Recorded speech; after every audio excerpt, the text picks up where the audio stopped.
Hi guys. Tonight we ease into a rain-soaked world where the sky seems determined to pull every cloud down onto your shoulders. You step into the year 1315, and the moment you do, the air changes. It grows heavier, wetter, like a wool blanket dipped in river water and draped across your entire body. You can almost hear the patter of endless droplets sliding off thatched roofs and hitting the mud outside your door. And now, as the swamp settles completely, you follow it into its quiet morning, slowly, peacefully, and without a single worry tugging at your mind. So, before you get comfortable, take a moment to like the video and subscribe, but only if you genuinely enjoy what I do here. And if you are settling in right now with a cup of something warm, let me know your location and your local time in the comments. I always love seeing where you are listening from. Now, dim the lights, and you slip into the story without needing to brace yourself. The rain is already doing that for you. You trudge along a narrow village path, boots sinking with a gentle squelch into mud that was once solid earth. The rain is not new. It has been here for weeks, maybe months, depending on who you ask. No one remembers the exact moment it shifted from an ordinary wet year to something sinister, but you feel it in your bones. The sun is a vague, ghostly smudge behind a curtain of grey. It offers no warmth. You glance up occasionally, waiting for a break in the clouds, but the sky just broods, thick and swollen, like it wants to collapse onto the world. The fields that usually promise summer growth are ruined. You walk past one and see the stalks leaning sideways in puddles. Some patches look more like rice paddies, except no one here grows rice. A mainstream historical fact drifts through your mind. Chroniclers wrote that 1315 brought some of the worst rainfall in living memory, drenching northern Europe for seasons on end. And as you run your hand along the soggy tops of ruined wheat, you can practically hear those chroniclers muttering warnings that no one at the time seemed prepared for. The smell of rot clings to everything, not the sharp, unpleasant rot of decay, but a dull, earthy version that comes from crops drowning slowly. You feel the ground shift under you, as if the soil itself is exhaling its misery. People walk slower now. They tilt their heads down against the drizzle, as if hoping that a bit of extra cloth or hair or humility might shield them from the sky's relentless mood. Inside the village cottages, things are not much drier. You push open a crooked wooden door and step into a dim interior where smoke has mixed with humidity until the air feels like soup. Someone is trying to coax a fire to life, but the wood refuses to catch. Spark after spark fizzles into steam. The walls are dark from moisture, and the straw mattress in the corner looks like it has absorbed an entire puddle. No matter how many rushes people lay on the floor for cleanliness, the damp always wins. A quirky tidbit comes to mind. People sometimes hung their bread from rafters in desperate hope that the smoke would keep it drier. You look up and see a few pitiful loaves swaying gently from strings, not so much drying as slowly absorbing smoke-flavored humidity. You wonder if they will even be edible in a week. Probably not. But no one has the heart to take them down yet. You step back outside and let the soundscape wash over you. Rain striking thatch. Rain trickling down wooden barrels. Rain tapping on metal buckets left carelessly outside. The entire village is a symphony of dripping. Chickens huddle under eaves with their feathers puffed out, like miserable pom-poms. A dog curls in a doorway, paws tucked beneath its belly, giving you a look that says everything. Even the animals know this is no ordinary season. People cluster in small groups along the path, whispering about the fields. Some say this has happened before, hundreds of years earlier, though no one remembers exactly when. Historians still argue whether the climate shift of the early 14th century was caused by volcanic activity, a natural cooling period, or some strange combination of forces. You pull your cloak tighter and consider how these people, standing ankle-deep in mud, have no idea they are living through the start of what many will someday call a crisis. A farmer approaches you, balancing a broken hoe over his shoulder. His beard is soaked. His tunic clings to him like wet parchment. He tells you in a tired voice that he tried digging drainage channels around his field. You nod, even though you already know how this story ends. The channels overflowed, the water refused to leave, and now the field is ruined. He shrugs in resignation, but his eyes flicker with fear. You sense that fear everywhere, tucked behind polite greetings and attempts at casual conversation. You wander toward the village outskirts where the rolling hills should offer relief, but instead you find them stripped bare. Hillsides collapse in chunks from the constant rainfall. Dirt slides downward in slow, sticky waves that swallow fences and small sheds. Someone's goat pen now sits halfway down. An unexpected little landslide, its posts askew and its roof caved in. You pause, letting the breeze push strands of wet hair against your cheek. This land feels tired, overworked, and saturated beyond reason. As you press onward, you begin to notice something else. The rain has changed the smell of people too. Clothing grows moldy. Boots smell like stagnant ponds. Hair clings to faces, damp and slightly sour. You catch a few glimpses of villagers scratching at patches of irritated skin where moisture has caused rashes. A few women mutter about herbal remedies that might help, though their herbs are soaked as well, losing much of their potency. Night comes early under this heavy sky. You barely notice the shift except for the soft darkening of the clouds and the deeper chill creeping into your fingertips. When the villagers pull shutters closed, the creaking wood sounds resigned, as if it has performed this motion far too many times lately. Inside, candles sputter, wicks struggle. Shadows stretch long and uncertain across dirt floors. The world outside your door turns utterly silent except for the rainfall, which you almost expect by now. You settle down on a rough stool, feeling the damp wind sneak through a crack in the wall. You imagine the entire continent wrapped in the same wet blanket. And as you close your eyes for a moment, listening to the endless dripping, you can sense the early seeds of fear settling into everyone's thoughts. Because if the fields cannot dry, the harvest cannot grow. And if the harvest fails, life becomes something far more fragile than anyone wants to admit. Tomorrow will be wetter, you already know that. The sky gives no sign of mercy, but you also know this is just the beginning of what will become a long and painful story. For now, you breathe softly. Let the sound of the rain surround you, and accept that you are stepping into a world sliding quietly toward hunger. You wake to a pale grey morning that looks almost identical to the one before it. The air feels heavier somehow, as if the night added another layer of moisture onto everything you own. Your cloak is colder now. The fabric clings to you with a persistent cling that makes you wonder whether it will ever fully dry again. When you step outside, the ground greets you with a soft sucking sound, your boot pulling free only after a reluctant pause. You take a few slow breaths, letting the stillness of the early hour sink into your bones. The rain has stopped for the moment, though the sky continues to brood with the same swollen intensity. The pause should feel like relief. Instead, it feels like suspense, as if the sky is reloading. You wander past a small smithy where a horse stands tied under a sagging awning. Its ribs show faintly, the dampness giving its coat a dull, matted sheen. Its owner runs a hand along its flank, muttering about feed costs. He gives you a strained smile that does not reach his eyes. Even the animals sense the shift. The sound of their anxious movements blends with the pattering of rain on mismatched metal scraps scattered across the ground. A mainstream historical fact settles into your thoughts while you watch the village stir.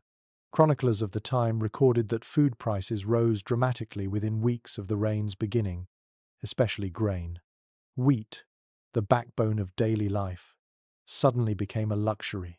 You see this now as you walk past a cottage where a woman carefully measures flour as though it were powdered gold. Children watch, wide-eyed, hoping for a crumb. The woman does not look at them. If she does, she might give in, and she knows she cannot. You trudge onward, passing a storage hut that should smell of abundance. Instead, it smells faintly musty, as though old sacks of grain have been pushed together in a desperate attempt to hide how little is left. You run your hand over a wooden barrel, feeling how the rain has warped it. A crack runs down its side. Someone has wedged wax into the gap in a hopeful but probably futile attempt to seal it. A quirky detail flickers in your memory. Some villagers, faced with failing cereal crops, began eating things they would normally avoid, including the outer husks of oats or even coarse weeds, once used only for animal fodder. You can almost taste the bitterness on your tongue as you imagine the gritty textures people tried to choke down. Hunger has a way of expanding the definition of food. As you wander toward the village center, you hear the uneasy murmur of neighbors discussing the coming days. Most cling to a cautious optimism that the weather will change soon. It has to change, they insist, as if the sky might overhear their confidence and comply. But you notice something else beneath the hopeful voices. People move differently. Shoulders slump, steps slow. Even the smiles seem thinner, stretched over the edges of apprehension. A young man drags a sack of barley along the path, though you suspect calling it barley might be overly generous. When he opens it for his companion to inspect, you see kernels that are shriveled and discolored. He lets out a sigh that sounds older than he is. You notice the way both men glance around before speaking in hushed tones, as though admitting the truth aloud might cause more bad luck to spill out of the sky. Historians still debate whether the famine's severity came more from environmental disaster or from the fragile economic systems of medieval Europe. You sense that tension in every interaction. These people depend on predictable seasons and stable crops in a way that leaves them with almost no buffer. When the rhythm breaks, their lives begin to unravel. As you step inside a cottage, you hear a low conversation between an older couple. They whisper about their dwindling smoked meat supply. The woman mentions that the last pig they slaughtered tasted strangely watery, likely from months of poor feed and constant rain. You watch her hands worry the edge of her apron as she speaks. She does not want to scare her husband, though you can tell she is more frightened than she lets on. Fear creeps in quietly, the way mist slides under a doorframe. By midday, the rain returns. Not a sudden storm, more like a steady tapping that begins with a few polite drops before growing into something more insistent. You tilt your face upward and feel the drizzle gather in your eyelashes. This used to feel refreshing. Now it feels like a warning. You wander past a small smithy where a horse stands tied under a sagging awning. Its ribs show faintly, the dampness giving its coat a dull, matted sheen. Its owner runs a hand along its flank, muttering about feed costs. He gives you a strained smile that does not reach his eyes. Even the animals sense the shift. The sound of their anxious movements blends with the pattering of rain on mismatched metal scraps scattered across the ground. The village green looks emptier than usual. People stay indoors more often, conserving energy the way they once conserved food. You imagine a future where even venturing outside requires calculation. For now, though, it is simply uncomfortable, not impossible. But the mood has changed. Hunger, once an occasional visitor in winter, is now a looming figure that stands at every doorway. Inside another cottage, a group of villagers sits around a small table. No one eats. They only talk. One mentions hearing of a neighboring village already facing serious shortages. Another insists that merchants from a nearby town have doubled their prices. A third rolls her eyes and suggests these rumors always circulate during hard seasons. But even she grips her cup too tightly. Every conversation circles back to food, or the lack of it. You feel the tension build with each passing hour, like a string being slowly tightened. People are not starving yet, but they are afraid. Hunger begins not in the stomach but in the mind. As evening settles in, you sit near a low fire that struggles to stay lit in the humid air. You close your eyes and listen to the slow crackle of damp wood. The room smells faintly of sour grain and wet wool. Outside, the rain softens, turning into an occasional patter against the roof. The hunger inside you feels small but persistent, a quiet reminder of what is coming. You take a slow breath and accept that this is only the beginning. The world has not collapsed yet, but it is leaning. The first rumblings are here. faint but unmistakable, and you can feel them echoing beneath your ribs. You step into the next morning with a faint sense of unease pressing against your ribs. The rain has paused again, leaving behind an eerie stillness that feels almost unnatural. Fog settles low across the village, curling between cottages and drifting around corners like a cautious visitor. The world seems wrapped in wool. Every sound is softened. Even your footsteps feel quieter, swallowed by the damp earth. As you walk toward the village center, you begin to sense something more than hunger. It is a tension woven into the air itself, stretched between neighbors who used to greet each other warmly. People still nod politely, but the nods come slower. Eyes dart away more quickly. Conversations pause mid-sentence when someone unexpected approaches. You can practically feel the edges of the community fraying. You pass a pair of men arguing under the overhang of a cottage roof. Their voices are low, but sharp. You catch fragments about grain storage, about someone taking more than their share, about suspicions disguised as questions. When they notice you, they both fall silent, offering you quick, brittle smiles before turning away. Even friendliness feels staged now, a thin cloth laid gently over something jagged beneath. A mainstream historical fact flickers into your thoughts while you watch this unfold. Chroniclers noted that during the Great Famine, many communities across northern Europe faced rising disputes over shared resources. Cooperation, which villagers depended on during normal times, began to erode.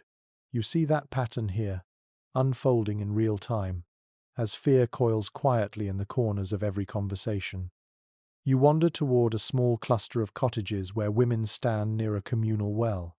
Their buckets are wet from the mist, and their faces are pale with exhaustion. They whisper urgently, heads leaning close as if the fog itself might be listening. One glances over her shoulder when you approach, then forces a smile before continuing to lower her bucket. The rope is damp and rough against her hands. You can hear it creak with every tug. They are discussing the flour shortage. You hear the words clearly. Someone claims her neighbor is hoarding extra sacks in a hidden corner of the loft. Another insists the rumor is untrue.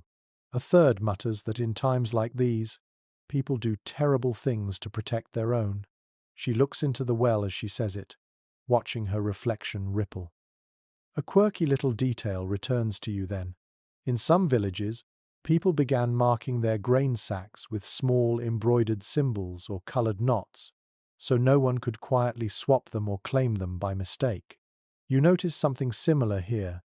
A few sacks stored outside one cottage have been tied with bits of dyed cloth. It is a subtle sign that trust is thinning. As you continue walking, you notice how children move differently too. They stick closer to their parents, watching strangers with a wary seriousness that feels far too old for their small faces. When a group of boys play near the edge of the green, their game is quieter than usual. They toss a stick back and forth, but whenever an adult walks by, they pause and look up, as if expecting trouble. You stop near a small garden that normally would be neatly tended. Now it looks neglected, its rows uneven and half submerged in soggy soil. The owner, an elderly man with a stiff posture, stands beside it, staring at the ground with furrowed brows. You ask how he is faring, and he responds with a heavy sigh. He tells you that several neighbors have asked whether he might have extra beans saved from last season. He shrugs, saying he barely has enough for himself. Then he adds more quietly that he wishes he could help. You sense that he truly means it, but fear has begun to weigh down his generosity. Historians still argue whether social tensions during the famine were driven more by desperation or by long-standing local rivalries amplified by hardship. You can see traces of both here. A few feuds that were once small and manageable now grow into something sharper. A woman refuses to speak to a neighbor who failed to lend her a cart last week. A man who once shared apples from his orchard now keeps his gate locked even when he is home. People begin to protect what little they have, convinced that someone might take advantage of them. The priest moves through the village during midday, attempting to soothe the rising tension. His robe clings damply to his legs as he walks, offering blessings and kind words to anyone who will listen. But even he seems strained. You catch him rubbing his temples, muttering to himself before approaching another group of anxious villagers. Spiritual comfort only goes so far when stomachs grow emptier. You make your way to the small commons where several villagers gather around a wooden table. They speak in hushed tones about rationing. One insists that everyone should share equally.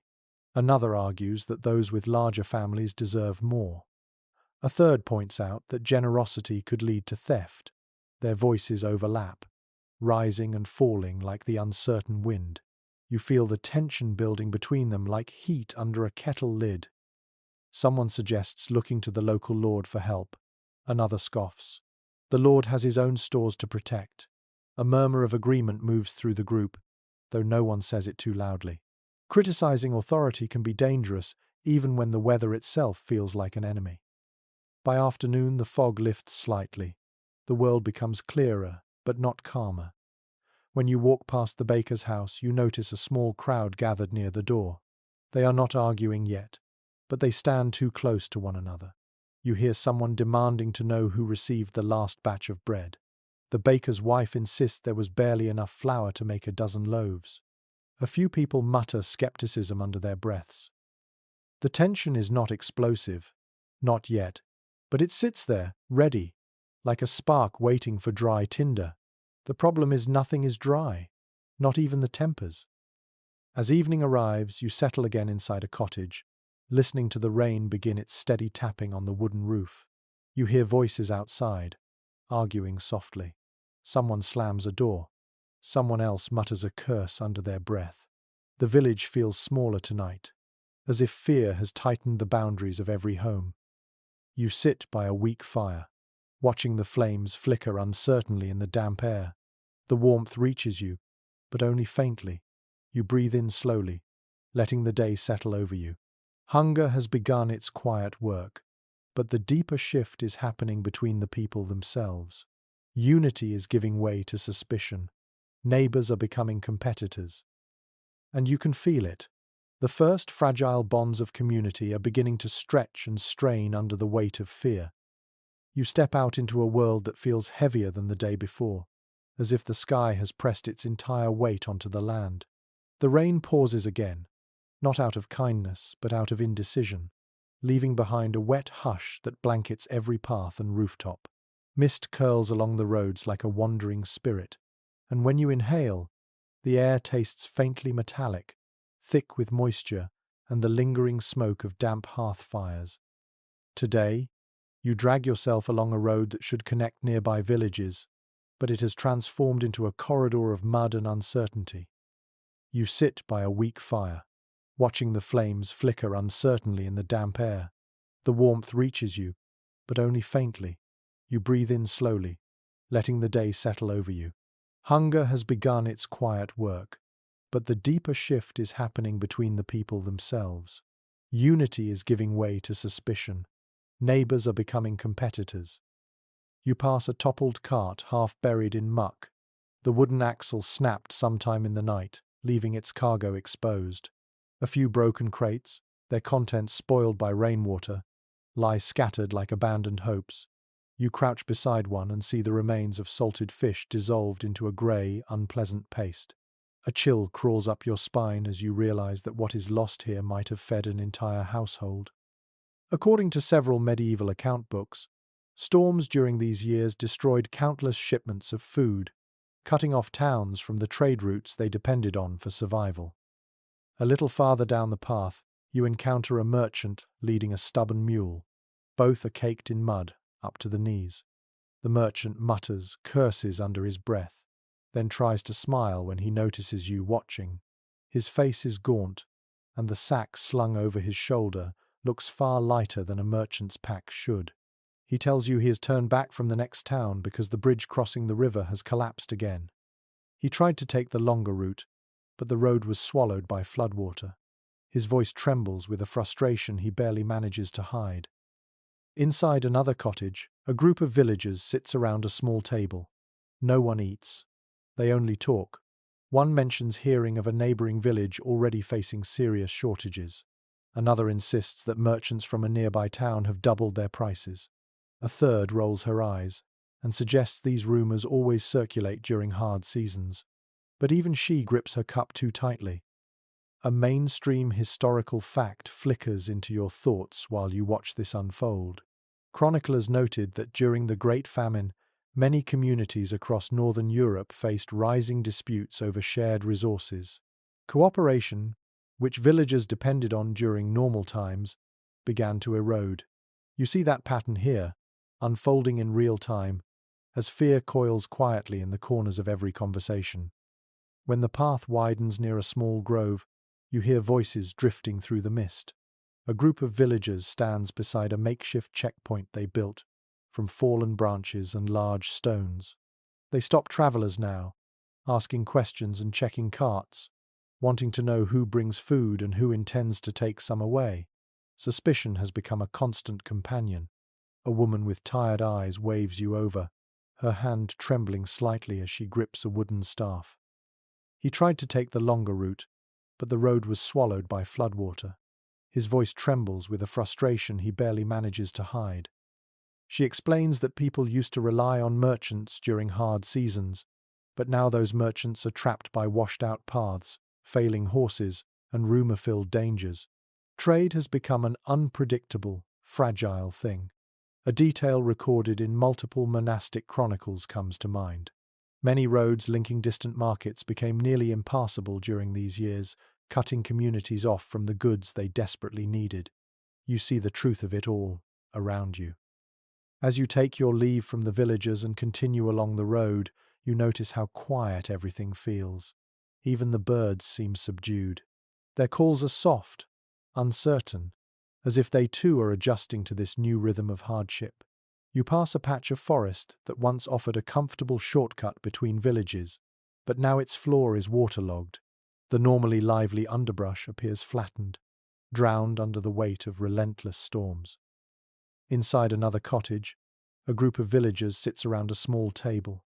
No one eats. They only talk. One mentions hearing of a neighboring village already facing serious shortages. Another insists that merchants from a nearby town have doubled their prices. A third rolls her eyes and suggests these rumors always circulate during hard seasons, but even she grips her cup too tightly. A series of distant shouts interrupts your thoughts. You hurry toward the noise and discover a group of men struggling to pull a wagon from a deep rut. Their boots squish loudly as they tug ropes and push the wheels. The cargo is covered in canvas, tied tightly to protect it. From the size of the wagon, you suspect it contains grain or dried vegetables, something precious enough to risk transporting through this mess. The men grunt and curse as they lean in, mud splattering their legs. A mainstream historical fact flickers into your thoughts while you watch this unfold. Chroniclers noted that during the Great Famine, many communities across northern Europe faced rising disputes over shared resources. Cooperation, which villagers depended on during normal times, began to erode. You see that pattern here, unfolding in real time, as fear coils quietly in the corners of every conversation. A small detail that seldom gets mentioned in popular histories surfaces in your thoughts. Travelers sometimes sprinkled straw or pine needles ahead of their wheels to help create traction in the mud. You notice a few handfuls of flattened straw near the path, evidence of someone trying exactly that trick earlier in the day. It must have helped for a time, though clearly not enough to spare the wagon crew from their muddy ordeal. You continue along the road until you reach a ridge overlooking a broad valley. From here, you can see distant farmsteads clinging to slopes that look more like slipping patchworks than solid land. The river below has swollen far beyond its banks. Fields that were once lush with wheat now resemble oversized puddles reflecting the dismal sky. When you take in the sight, your breath catches for a moment. The scale of destruction is humbling. And yet, according to numerous surviving letters of the era, this scene repeated itself across vast stretches of Europe during these years, a grim pattern etched into every corner of the landscape. As you stand there watching the valley, a wandering peddler joins you on the ridge. He carries no goods anymore, Only an empty pack hangs from his shoulders. He tells you how he tried to reach a coastal town 2 weeks ago, thinking ships might still bring food from far-off regions. But the roads were blocked by floods, and when he finally reached the harbour, he found that storms had battered ships so badly that only a few dared to sail. His voice cracks slightly as he describes seeing several boats flipped on their sides like abandoned toys. He pauses, looking down at the valley with a distant, haunted gaze. Then he tells you something odd. He claims some people now travel with bits of carved wood tied to their belts, shaped like miniature boats or tiny wheels, hoping these charms will protect them from misfortune on the road. It sounds superstitious, but in times like these, small symbols become anchors of comfort. You picture the carved trinkets tapping softly against worn belts as people walk, the quiet rhythm offering a fragile sense of hope.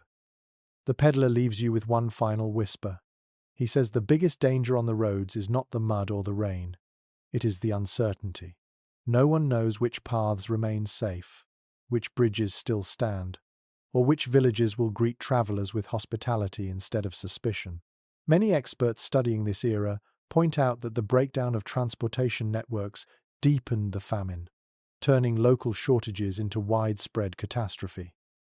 As you listen to the peddler's fading footsteps, that interpretation feels painfully real. You make your slow return toward the village as twilight lowers itself over the landscape, cool and bluish. The road glistens like a long strip of tarnished metal. Every puddle reflects the sky's fading light, and the sound of your footsteps echoes softly in the thick evening air. When you reach the village boundary, the first raindrops begin to fall again, gentle yet persistent, as if reminding you that the respite was only temporary. By the time you step inside a cottage for warmth, your cloak is soaked through. You settle by the dim embers of a fire, letting the smell of damp wool fill your senses. Your mind drifts back over the broken roads, the stranded carts, the weary travellers. The world feels larger tonight, stretched out by hardship, yet smaller too, tightened by fear. And as the rain resumes its familiar tapping, you understand the truth settling into everyone's hearts. When the roads crumble, hope travels much more slowly. You wake to another dim morning, but this time something feels different. The village seems quieter, not because of peace, but because of worry settling into every timber and thatched roof. As you step outside, you notice the way people move. Their footsteps feel heavier, their conversations shorter. The air is thick with the scent of wet grass and simmering anxiety. Today, your path pulls you toward the manor on the hill, the place where the local noble family lives behind stone walls that once promised security. A servant enters carrying a tiny platter of cheese that looks more like crumbs pressed together. She hesitates before placing it on the table, as though the act of presenting such a small offering embarrasses her. A noblewoman seated near the hearth gives her a gentle nod, but the sadness in her eyes is unmistakable. This household is struggling to maintain its dignity, even as scarcity tugs at every seam. The wooden gate stands slightly ajar, and two guards lean against the stone archway. Their armor is dull with moisture, patches of rust emerging where rain has seeped too deeply. They greet you with the faintest nod, but their faces betray a strained exhaustion. One scratches at the inside of his glove, complaining quietly about how the damp has given him raw patches on his skin. It is clear that discomfort has reached every rank of society. Inside the courtyard, you witness something unusual. Several kitchen servants carry small bundles of herbs, thin strips of preserved meat, and sacks that look alarmingly light. The kitchen door stands open, and a chilling breeze pushes the scent of weak broth toward you. According to a number of surviving manor records from this era, even noble households saw their food reserves shrink at alarming speed during the first year of the famine. You see proof of that in the tightness of the servants' expressions, each one anxiously guarding even the smallest scrap of supplies. A few moments later, you find yourself near the great hall. Its heavy door creaks loudly as you push it open. The interior is dim, lit only by a few torches that sputter against the damp air. The long dining table, once a place of feasts and comfort, now holds only thin bowls of barley gruel and a few wilted vegetables. The fire in the great hearth burns weakly, struggling to stay alive with the half-soaked logs stacked beside it. The lord of the manor sits at the head of the table. You expect grandeur, but instead you find a man looking older than his years. His eyes hold a weary alertness, as if he has not slept well in weeks. A detail mentioned in several household letters of the time comes to mind. Many nobles quietly cut their own rations so they could maintain the illusion of abundance for their households or loyal guards. You suspect that may be true here, judging by the lord's hollow cheeks and the discreet way he pushes food toward others. Across the room, his steward pores over parchment scrolls filled with numbers, tallying stores of grain, salted fish, dried peas, and whatever else they have left. He frowns deeply, tapping a quill against the wood in a nervous rhythm. When you pass near him, you hear him muttering about how long the supplies might last. His calculations grow more frantic. Each time he repeats the same line of numbers. The truth is clear before he ever says it aloud. Their supplies are not enough. A servant enters carrying a tiny platter of cheese that looks more like crumbs pressed together. She hesitates before placing it on the table, as though the act of presenting such a small offering embarrasses her. A noblewoman seated near the hearth gives her a gentle nod, but the sadness in her eyes is unmistakable. This household is struggling to maintain its dignity, even as scarcity tugs at every seam. Outside the hall, you follow a narrow corridor leading toward the storage rooms. The stone walls drip with moisture, and the sound of water trickling somewhere deep in the foundation echoes faintly. The first storage chamber holds barrels that once brimmed with ale. When you look inside, you find only a few inches left in each one. The brew tastes thin, diluted by necessity. A strange little practice mentioned in some estate journals slips into your mind. A servant enters carrying a tiny platter of cheese that looks more like crumbs pressed together. She hesitates before placing it on the table, as though the act of presenting such a small offering embarrasses her. A noblewoman seated near the hearth gives her a gentle nod, but the sadness in her eyes is unmistakable. This household is struggling to maintain its dignity, even as scarcity tugs at every seam. In the second chamber, you find sacks of grain stacked neatly in rows, though there are far fewer than there should be. A servant standing nearby watches you with guarded suspicion, as though your very gaze might make the grain disappear. You can hear his quiet breaths, short and tense. He knows exactly how precious each sack has become. As you continue exploring the manor, you overhear fragments of tense conversations. A knight complains that his horse has lost weight because there is not enough feed. A lady in a damp wool gown worries aloud about the upcoming winter. A pair of servants whisper about rumors from nearby estates. Some say that in extreme desperation, a few noble families have begun slaughtering draft animals they normally would never consider killing except in the direst circumstances. The servants speak softly, as though the walls themselves might be offended by the admission. At one point, you step into the manor garden. Normally, this would be filled with herbs, lettuces, and brightly coloured flowers. Now, most of the plants have been trampled or drowned. The soil is swampy, and the few surviving herbs cling weakly to life. A gardener kneels in the mud, trying to salvage what he can. He mutters prayers under his breath, asking for sun, for warmth, for mercy. His hands tremble as he weeds around a small patch of struggling leeks. One lingering debate among modern researchers comes to mind. Some scholars argue that noble estates fared only slightly better than peasant households, while others believe the gap in survival was still significant. Witnessing the manor around you, it feels clear that nobility suffered too, albeit in different ways. Their hardship carries the weight of responsibility, the need to maintain authority, and the constant fear of appearing weak in uncertain times. You make your way back toward the great hall. The torches flicker as a draught of cold air creeps through a gap in the stones. The lord rises from his seat, walking slowly along the empty table. His footsteps echo across the hall, each one sounding a little heavier than the last. He pauses by a window slit, staring out toward the flooded fields below. You follow his gaze and feel the sting of the truth settling into every corner of this household.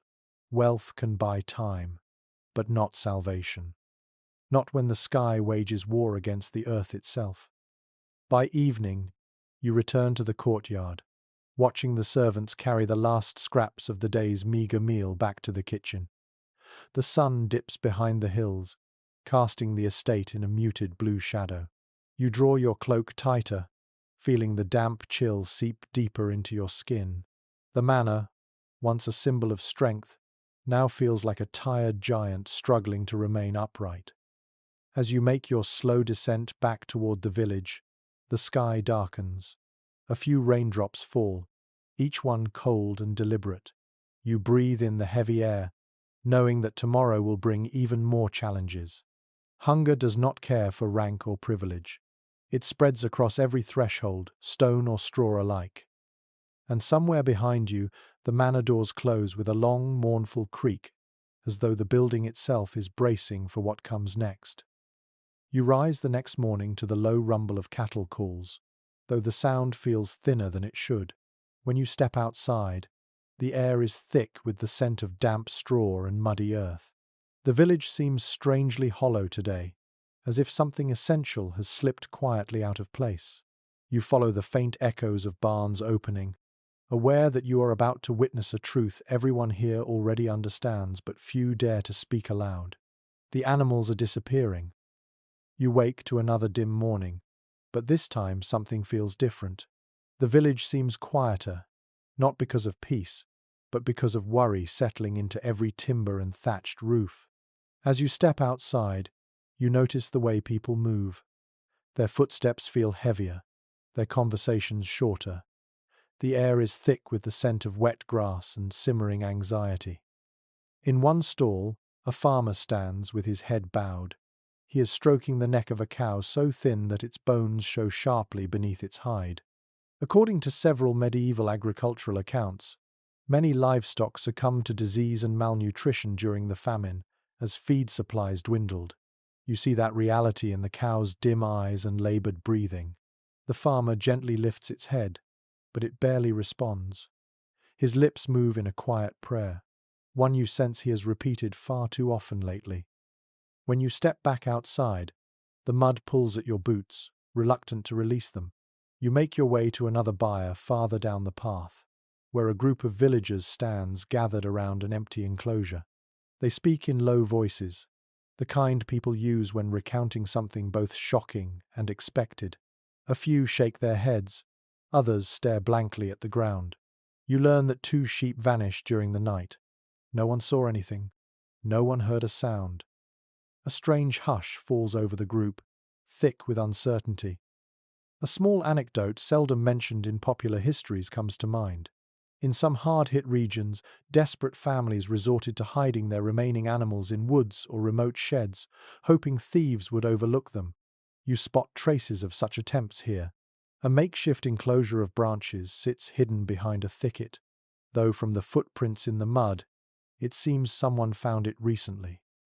The gate hangs open, the rope snapped by either human hands or hungry wolves drawn too close by the scent of weakness. As you make your slow descent back toward the village, the sky darkens. A few raindrops fall, each one cold and deliberate. You breathe in the heavy air, knowing that tomorrow will bring even more challenges. Hunger does not care for rank or privilege. It spreads across every threshold, stone or straw alike. You ask her whether she has more animals. She gives you a hollow laugh. Only these 3 remain, she says. The rest wasted away, or were sold to traders who promised good prices but likely resold them far from here. She wipes her hands on her apron, leaving streaks of mud that never seem to fade anymore. As you keep moving, the village takes on a strange shape in your mind.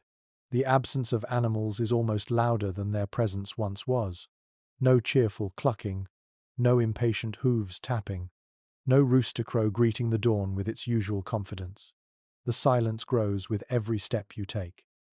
You wake to another dim morning, but this time something feels different. The village seems quieter, not because of peace, but because of worry settling into every timber and thatched roof. As you step outside, you notice the way people move. Their footsteps feel heavier, their conversations shorter. The air is thick with the scent of wet grass and simmering anxiety. One man wipes his eyes with the back of his sleeve before lifting the horse's hoof gently, as if saying goodbye.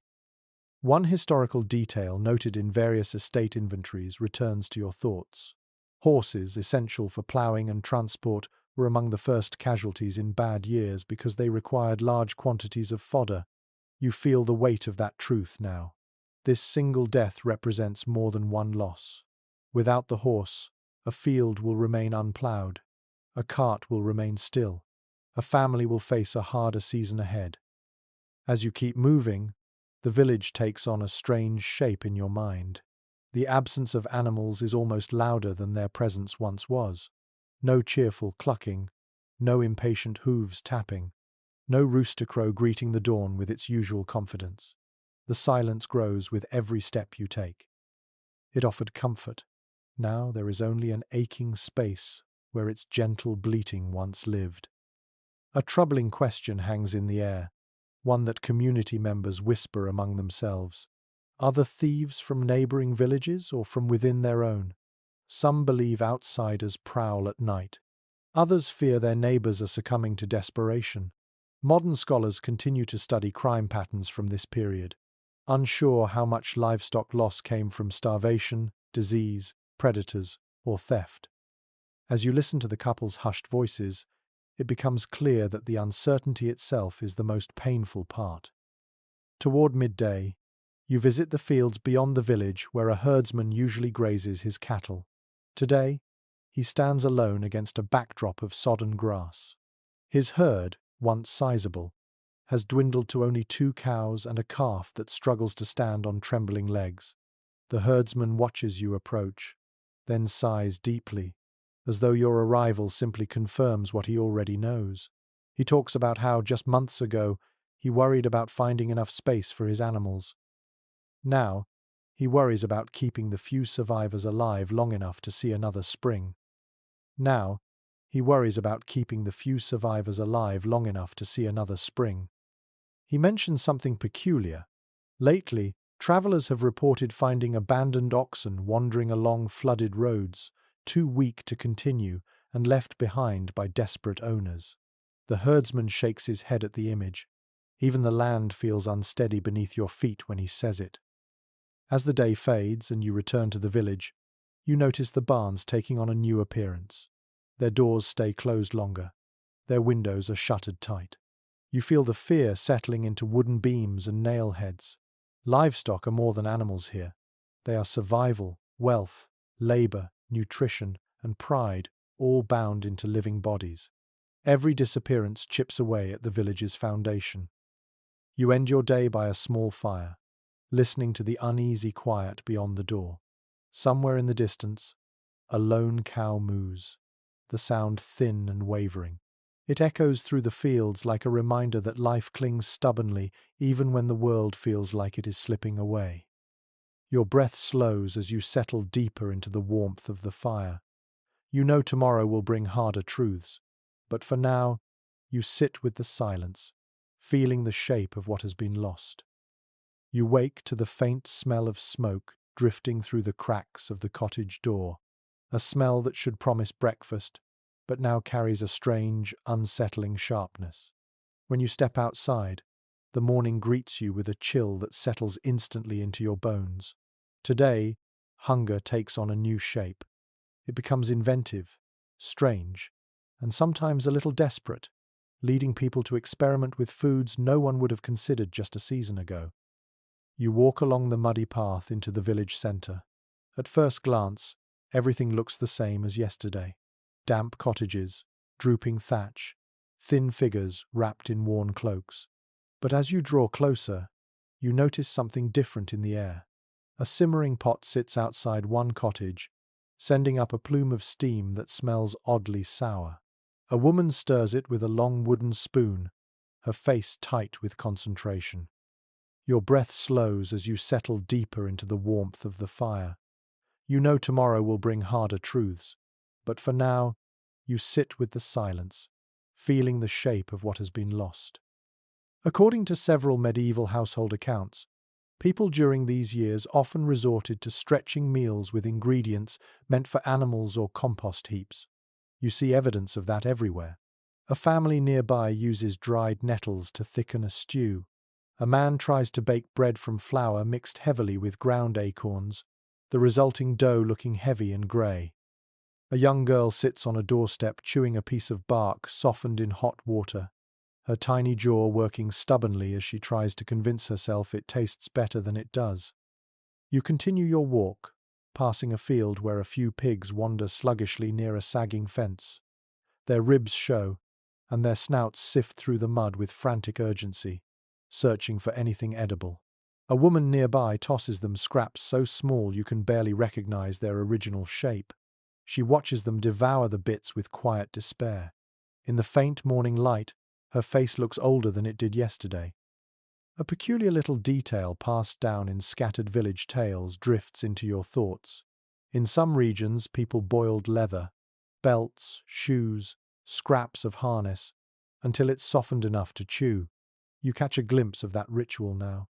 Behind one stall, a man crouches over a pot, dropping in small strips of something dark. The smell is thick and unpleasant.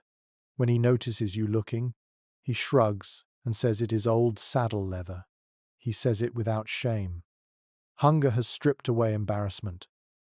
As you continue your walk, you notice another group gathered around a fire, attempting to toast lumps of oat bran mixed with chaff. The mixture crumbles easily, scattering into ash when handled too roughly. A woman nearby tries to encourage her children by telling them it is a special treat. Her voice is gentle, but her eyes betray her worry. The children nibble bravely, trying to believe her. You pause at a cottage where a lone man sits grinding something between two stones. He wipes sweat from his brow, even though the morning air is cool. When you ask him what he is crushing, he tilts the stone so you can see. These are ground fern roots, he explains, mixed with the remnants of rye. He tells you quietly that he read once, or perhaps only heard, that people in distant lands survived hard years using such mixtures. His voice wavers with uncertainty, as though he hopes the memory is more than wishful thinking. The question of what people actually ate during the famine still puzzles many researchers today. Some argue that communities relied more heavily on foraged plants than traditional documents suggest. Others believe that many of these emergency foods caused more harm than good, irritating the stomach or providing little nutritional value. You sense the truth of those debates here, watching villagers chew cautiously, as if gauging whether their improvised meals will comfort or torment their bodies. Not far from the green, a boy waves you over to show you something he has discovered. He holds a handful of mushrooms, some brown, some pale, some mottled with streaks of green. He grins as if he has found treasure. You kneel beside him and gently warn that some mushrooms are dangerous.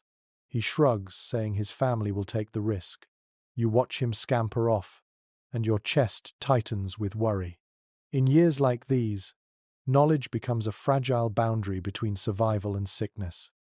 A low wind sweeps through the village, rustling the thatch, and carrying with it the faint scent of cold earth. You pull your cloak closer, watching as villagers reinforce pens with whatever materials they can find. Some use driftwood, others patch holes with old fabrics. A few whisper charms as they tie knots in ropes, hoping superstition might offer more protection than flimsy boards. She says people have forgotten how many flavors the world hides until hunger forces them to remember. Outside, a group of villagers stands around a collection of baskets. They are sorting through what remains of last year's apples. Most have rotted or collapsed into mush, but a few shriveled survivors remain. The villagers slice away the mold, careful to preserve even the tiniest usable pieces. The smell of fermentation hangs heavily in the air. Someone jokes weakly that they are becoming experts at finding the good parts of bad fruit. No one laughs for long, but the attempt matters. As you continue walking, you encounter a man who has resorted to grinding dried bean pods into a coarse powder, mixing it with stale ale in hopes of producing something like porridge. He tells you it tastes terrible. He tells you he will eat it anyway. Farther on, a young couple shells handfuls of dried peas, keeping the peas for tonight's meal, while saving the empty pods for tomorrow's broth. They explain that creating 2 meals from one is now a form of skill. You watch them work together in silence, their movements slow and steady. Hunger has made them practical, calculating, and heartbreakingly hopeful. The sound of a heated discussion pulls you toward a nearby cottage where 2 villagers argue over the safety of certain weeds. One believes they are edible. The other insists they caused her cousin severe stomach pains. Their argument swells, then breaks when an older man intervenes, reminding them both that fear makes people careless. He suggests they boil everything twice, just in case. One historical detail noted in various estate inventories returns to your thoughts. Horses, essential for ploughing and transport, were among the first casualties in bad years because they required large quantities of fodder. You feel the weight of that truth now. This single death represents more than one loss. Without the horse, a field will remain unploughed. A cart will remain still. A family will face a harder season ahead. By late afternoon, you step back into the marketplace and see a woman trying to sell a peculiar mixture of flour and ground tree bark. She advertises it as a filler rather than a full meal. Her honesty is refreshing. A few villagers buy it anyway. Hunger has a way of shifting expectations. As evening settles over the village, the smell of smoky, improvised meals fills the air. You hear pots bubbling faintly, their contents uncertain but essential. People gather closer to their hearths, hoping for warmth and the illusion of fullness. You sit near one of these humble fires, letting the steam rise around your face. The broth before you is thin. Its ingredients are indistinct, but it is hot. And in times like these, warmth alone can feel like nourishment. You sip slowly, tasting the struggle in every drop. Hunger has reshaped the village's definition of food, turning ordinary plants, scraps, and discarded pieces into lifelines. And as the fire crackles quietly beside you, you know this is only one stage of a much longer story. You wake to a world washed in pale morning mist, the kind that settles low and clings to your ankles as you walk. The air tastes clean for a moment, almost gentle, but beneath that softness lies something uneasy. Today, your path leads you toward the forest, a place villagers once entered with purpose and familiarity. Now, it feels like both sanctuary and threat. Hunger has changed how people look at the woods. They approach them with a blend of hope, caution, and a quiet desperation that rustles as loudly as the leaves. You follow a narrow track leading away from the cottages. The ground is still damp from last night's drizzle, and your boots leave deep impressions on soil softened by months of relentless rain. As you step beneath the first branches, a cool darkness wraps around you. The forest greets you like a great shadowed hall, whispering in hushed tones only the wind understands. You hear soft footsteps behind you, and soon notice a small group of villagers walking the same path. They carry baskets lined with threadbare cloth, hoping to fill them with anything edible the forest might offer. One of the men nods politely as he passes you, his expression a mixture of determination and worry. You recognize the look. It is the expression of someone who knows the forest is no longer simply part of the landscape but a battleground between need and caution. Deeper inside, the forest floor becomes uneven, dotted with puddles that mirror the canopy above. The smell of moss is strong, its earthy sharpness mixing with the scent of decaying leaves. You crouch to inspect a cluster of mushrooms at the base of a tree. Their caps glisten faintly in the dim light. A young woman nearby watches you and warns that some species can sicken even the strongest stomach. She taps her basket, revealing a small collection of nuts, berries, and a handful of herbs. Her voice carries the steady rhythm of someone who has done this many times but still never feels entirely safe. Records from several monastic communities describe how forest foraging became a lifeline during the famine, though success varied from place to place. You feel the truth of that in every hesitant step. The villagers spread out among the trees, each searching for something different. One man examines fallen branches for edible lichens. A girl digs near the roots of an oak in search of acorns, though most have already been gathered, leaving only cracked shells and scraps of hull.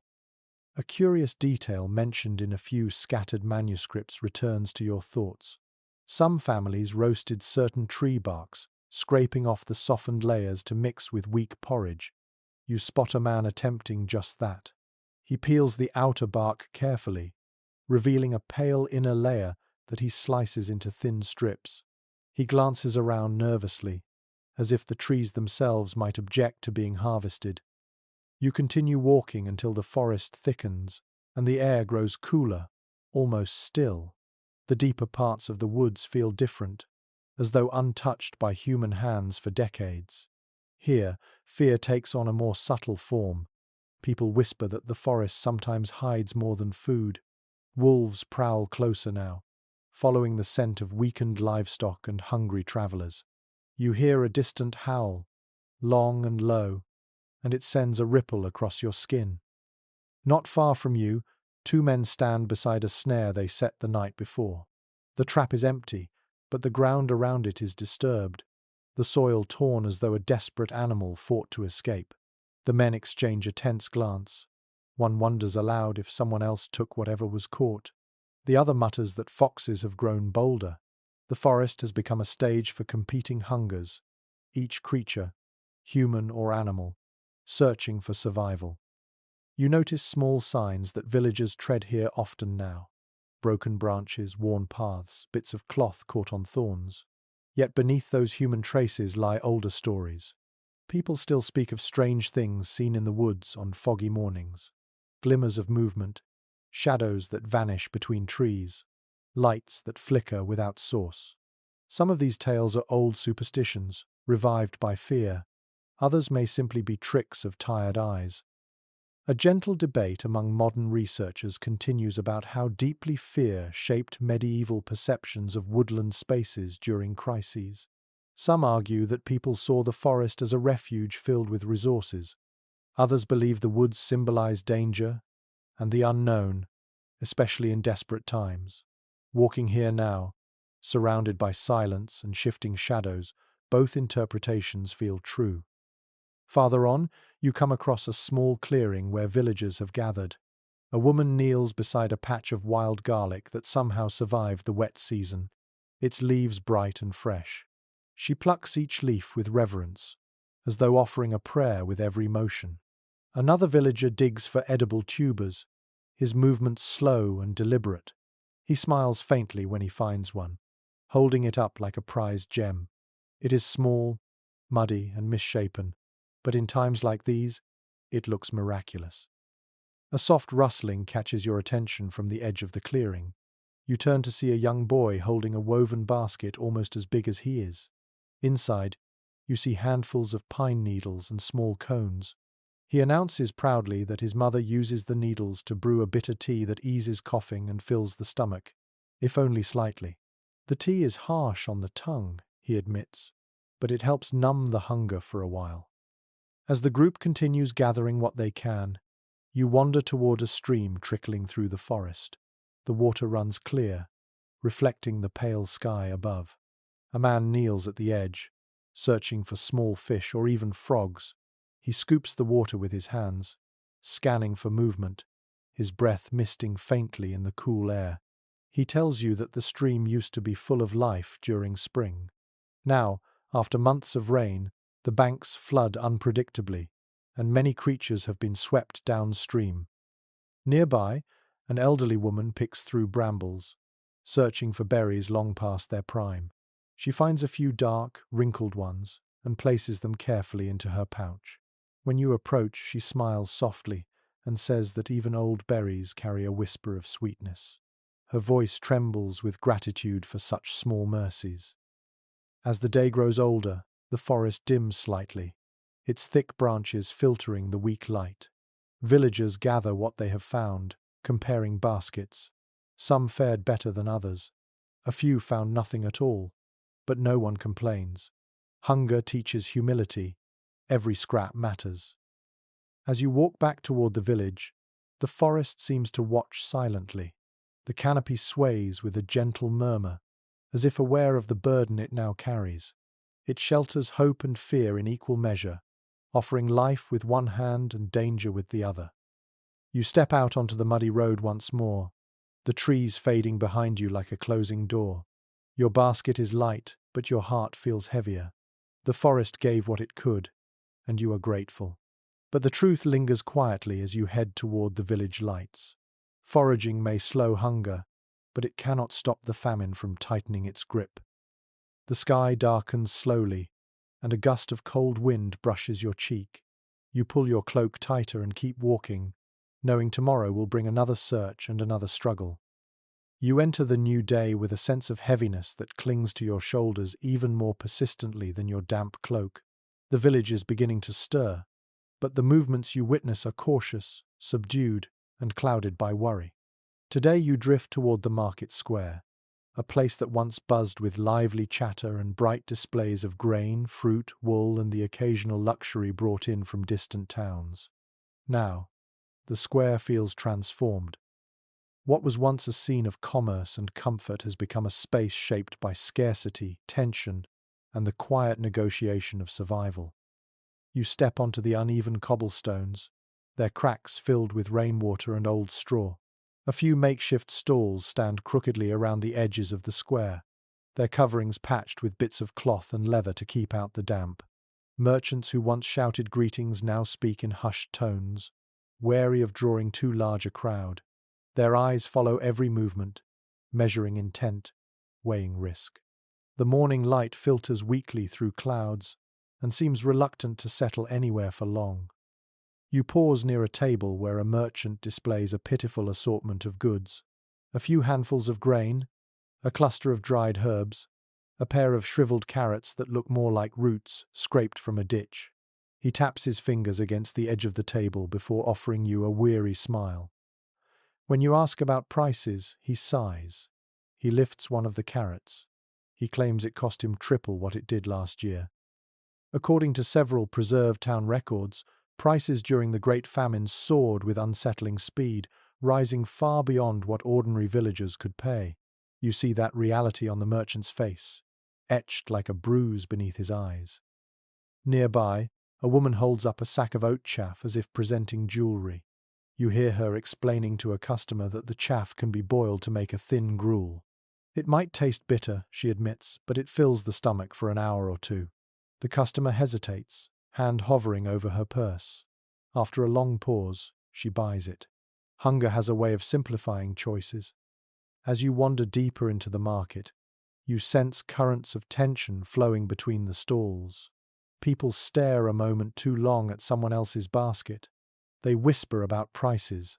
They edge closer to the displays, not out of curiosity, but out of fear that the last scrap of a particular item might disappear before they decide whether they can afford it. These subtle gestures feel louder than any shouting ever could. On one side of the square, a man displays several lumps of coarse rye bread. They look dense, heavy, and darker than the bread you remember eating in better times. A small crowd gathers. Their expressions carry a blend of longing and suspicion. Bread has become more than food. It is a fragile promise that life can still continue. The man breaks off a small piece and hands it to you. It is sour, gritty, and almost bitter. He nods as though expecting that reaction. He explains that the flour was stretched with ground bean pods and leftover husks from the bottom of a storage bin. You step aside to let others try a sample. One woman closes her eyes as she chews, as if savoring something precious. Another shakes her head, too embarrassed to spit out the taste. A man offers to buy half a loaf for a price nearly equal to a day's wages. The seller considers for a while, then agrees. You watch the transaction with a sense of quiet disbelief. Every exchange now resembles a small struggle between hope and necessity. A little further along, you notice a crowd forming around a stall where a foreign merchant lays out bundles of dried fish. He claims they come from the coast, caught before storms made fishing too dangerous. His voice is smooth, confident, almost theatrical, but you catch the flicker of fear in his eyes. He knows he stands at the edge of desperation as well. Dried fish like his often spoiled quickly in the humid air, a fact noted in a handful of surviving trading letters from this period. When he unwraps one bundle, the smell confirms that not all of his goods have survived the journey. Yet people still lean forward, bargaining for even the questionable pieces. A young man raises his voice at the fish seller, accusing him of demanding unfair prices. Others step closer, their faces tightening, breaths quickening. For a moment, the air crackles with the possibility of violence. Several villagers glance around nervously, aware of how fragile order has become. But eventually, the argument dissolves. The young man storms away, muttering curses under his breath.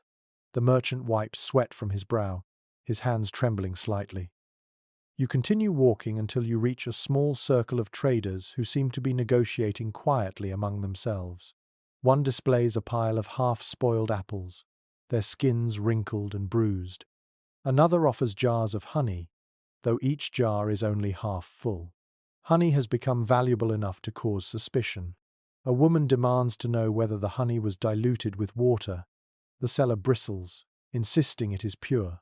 Others murmur, trying to decide whether to believe him. The tension between honesty and survival hangs in the cool air like low smoke. A curious practice described in a few scattered estate notes flickers through your thoughts. Some people began weighing their goods with small handmade stones to avoid disputes. You notice similar stones in use here. A merchant places one on his scale as he measures out grain for a gaunt farmer. The stones wobble slightly due to the uneven table, and a brief disagreement breaks out. Toward the center of the square, you find a small group of villagers clutching coins and bits of cloth to barter. A woman offers a wool shawl for a handful of barley. Another man offers his woodworking tools for a small bag of dried peas. He explains that he no longer has the strength to work with them anyway. The buyer hesitates before agreeing. People trade not only goods, but pieces of their livelihood, their skills, their futures. A little further along, you notice a crowd forming around a stall where a foreign merchant lays out bundles of dried fish. He claims they come from the coast, caught before storms made fishing too dangerous. His voice is smooth, confident, almost theatrical, but you catch the flicker of fear in his eyes. He knows he stands at the edge of desperation as well. Dried fish like his often spoiled quickly in the humid air, a fact noted in a handful of surviving trading letters from this period. You make your way toward the village green, where people have gathered in scattered clusters. Their movements seem jittery. Their breaths puff small clouds into the cool air. You notice the anxious dart of their eyes, the way their fingers twitch against pockets or bags. A sharp cry erupts near the old communal bakehouse, drawing your attention. You notice a faint argument rising near a stall selling tiny dried fish. Two men accuse each other of cutting the line, or taking more samples than allowed. Voices rise, hands tighten. A few villagers intervene, urging calm. The moment passes, but the uneasiness lingers like a bruise. Moments like these, described in various court records from the era, hint at the strain many communities faced as scarcity deepened. Toward midday, a thin rain begins to fall, soaking the square in a fine mist. Merchants cover their stalls with cloths. Customers shrink beneath hoods and cloaks. But no one leaves. They linger, unwilling to give up their chance to secure something for the day's meal. The square feels like a fragile stage where every actor knows the script too well. Barter what little you have. Hope the prices do not rise during the conversation, and pray someone brings news of food arriving from another town. You drift toward the edge of the market, where an older man sells bundles of dried nettles and ground thistle seeds. He claims they help strengthen the body. His voice carries weary optimism. You ask whether people buy them often. He nods quietly. Sometimes, he says, nettles are all a family has left to stretch a meal. He strokes his beard, then adds that these hard times remind him of old lessons. People rediscover the uses of plants they once ignored. As the day draws to its close, the square begins to thin out. Merchants pack their unsold goods. Customers clutch their baskets tightly, guarding every crumb. The rain falls in slow, persistent drops, blurring the outlines of stalls and leaving the ground slick. Toward the center of the square, you find a small group of villagers clutching coins and bits of cloth to barter. A woman offers a wool shawl for a handful of barley. Another man offers his woodworking tools for a small bag of dried peas. He explains that he no longer has the strength to work with them anyway. The buyer hesitates before agreeing. People trade not only goods, but pieces of their livelihood, their skills, their futures. A curious practice described in a few scattered estate notes flickers through your thoughts. Some people began weighing their goods with small handmade stones to avoid disputes. You notice similar stones in use here. A merchant places one on his scale as he measures out grain for a gaunt farmer. The stones wobble slightly due to the uneven table, and a brief disagreement breaks out.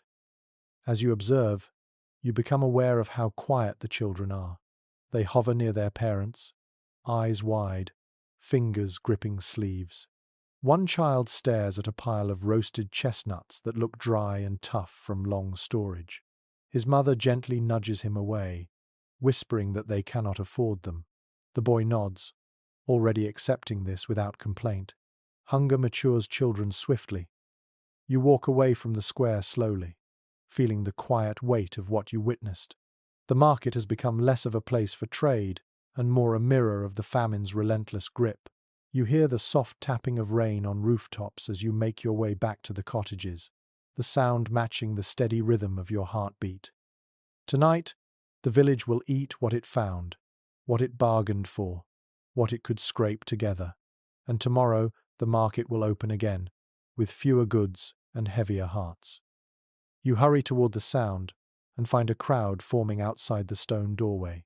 Inside, the baker's apprentice stands behind the counter, pale and trembling.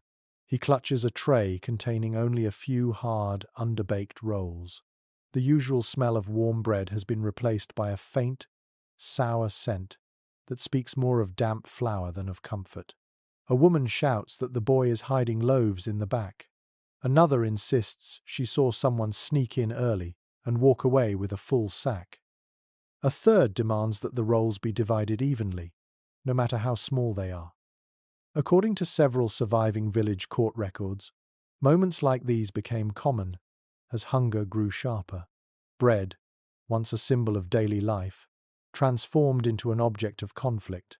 You watch the heat rise in the crowd as each accusation feeds on the next. The apprentice tries to speak, his voice cracking as he explains that the bakehouse received too little grain today. He swears he baked everything he could, but fear and hunger have a way of clouding logic. The tension swells like a storm cloud. You hear an older man mutter that if the Lord's stores were opened, there would be enough bread for everyone. Another villager hisses that such talk is dangerous. The man shrugs with a bitter laugh. Dangerous, he repeats, as though the word has lost its power. You step back as a scuffle breaks out near the doorway. Two men grab at the same roll, pulling it apart until crumbs scatter across the ground. A young girl drops to her knees to pick up the crumbs, brushing them into her hands with trembling urgency. Her mother pulls her away gently, eyes shining with shame and sorrow. You rest beside a weak fire, listening to the gentle crackle mingled with faint shouts carried by the wind. Hunger is no longer just a silent presence in homes. It is out in the open, shaping conversations, fraying tempers, and pushing good people toward desperate acts. As you move on, you overhear two women arguing fiercely over a missing chicken. One insists that the bird wandered off. The other accuses her neighbor of taking it. Their shouts echo across the square, sharp and painful. A small audience gathers, not out of curiosity but because conflict has become a kind of grim entertainment, something to fill the long hours of hunger.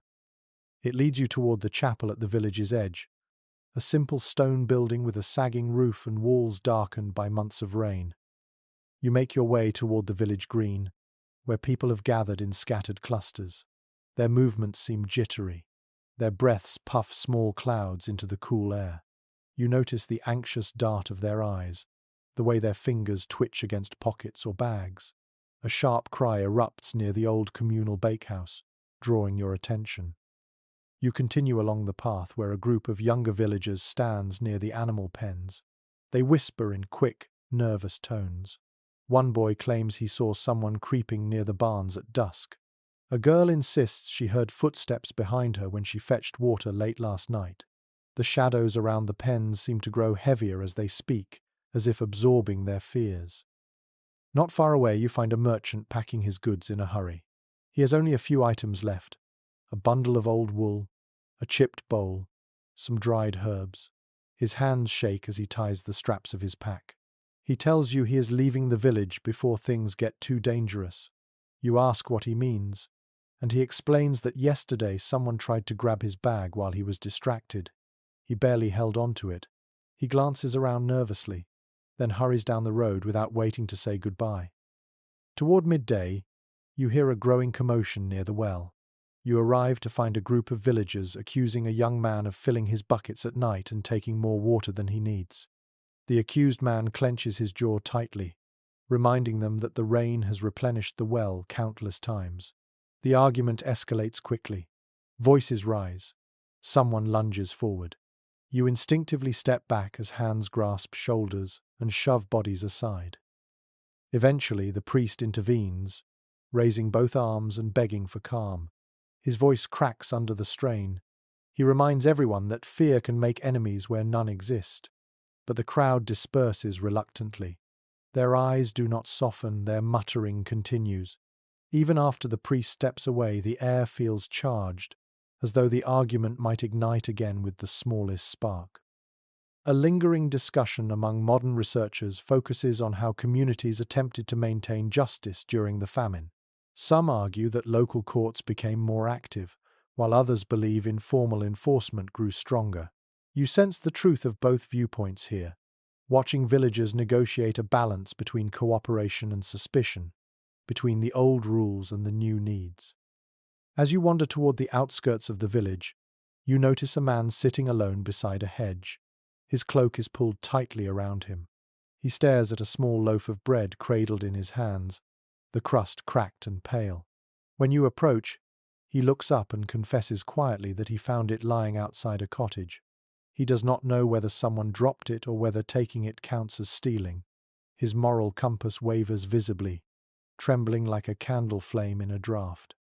Hunger has turned right and wrong into shifting ground. In the late afternoon, you hear the distant clatter of metal and return to the village centre, where two men are grappling with each other. One shouts that his grain sack was tampered with. The other swears he had nothing to do with it. The fight intensifies until several villagers pull them apart. One of the men spits onto the ground, chest heaving with fury. The other cradles a bruised arm against his ribs. The sun sinks slowly behind the clouds, and the village begins to quiet. But the quiet feels fragile, stretched thin across the tension that has filled the day. As you walk back toward your cottage, the soft glow of hearth fires flickers behind shuttered windows. People stay inside more now, wary of what the darkness might bring. Not far away you find a merchant packing his goods in a hurry. He has only a few items left: a bundle of old wool, a chipped bowl, some dried herbs. His hands shake as he ties the straps of his pack. He tells you he is leaving the village before things get too dangerous. You ask what he means, and he explains that yesterday someone tried to grab his bag while he was distracted. He barely held on to it. He glances around nervously, then hurries down the road without waiting to say goodbye. You rest beside a weak fire, listening to the gentle crackle mingled with faint shouts carried by the wind. Hunger is no longer just a silent presence in homes. It is out in the open, shaping conversations, fraying tempers, and pushing good people toward desperate acts. The sun sinks slowly behind the clouds, and the village begins to quiet. But the quiet feels fragile, stretched thin across the tension that has filled the day. As you walk back toward your cottage, the soft glow of hearth fires flickers behind shuttered windows. People stay inside more now, wary of what the darkness might bring. It leads you toward the chapel at the village's edge, a simple stone building with a sagging roof and walls darkened by months of rain. Eventually, the priest intervenes, raising both arms and begging for calm. His voice cracks under the strain. He reminds everyone that fear can make enemies where none exist. But the crowd disperses reluctantly. Their eyes do not soften. Their muttering continues. Even after the priest steps away, the air feels charged, as though the argument might ignite again with the smallest spark. It leads you toward the chapel at the village's edge, a simple stone building with a sagging roof and walls darkened by months of rain. You see that truth in the priest's tired eyes as he raises his hands to bless the meager offerings gathered at the altar. A few coins lie scattered there, along with small bundles of herbs, a chipped bowl filled with thin porridge, and a hunk of stale bread. These tokens look almost symbolic, as though people want to give what they can, even when their own cupboards stand half empty. The priest murmurs a prayer over the items, his voice warm but fragile. You settle into a corner, letting the quiet wash over you. The candles flicker softly, casting faint halos along the walls. The villagers breathe in deep, steady rhythms, as though hoping that prayer itself might become a form of nourishment. One woman clutches a small wooden cross, pressing it to her lips again and again. Another wipes tears from her cheeks before they fall. Faith becomes a balm here, soothing wounds that cannot be healed with bread alone. Outside, a gust of wind stirs the chapel door, sending a draught that makes the candles dance wildly. A few villagers pull their cloaks tighter. The priest pauses, glancing toward the entrance, then resumes speaking.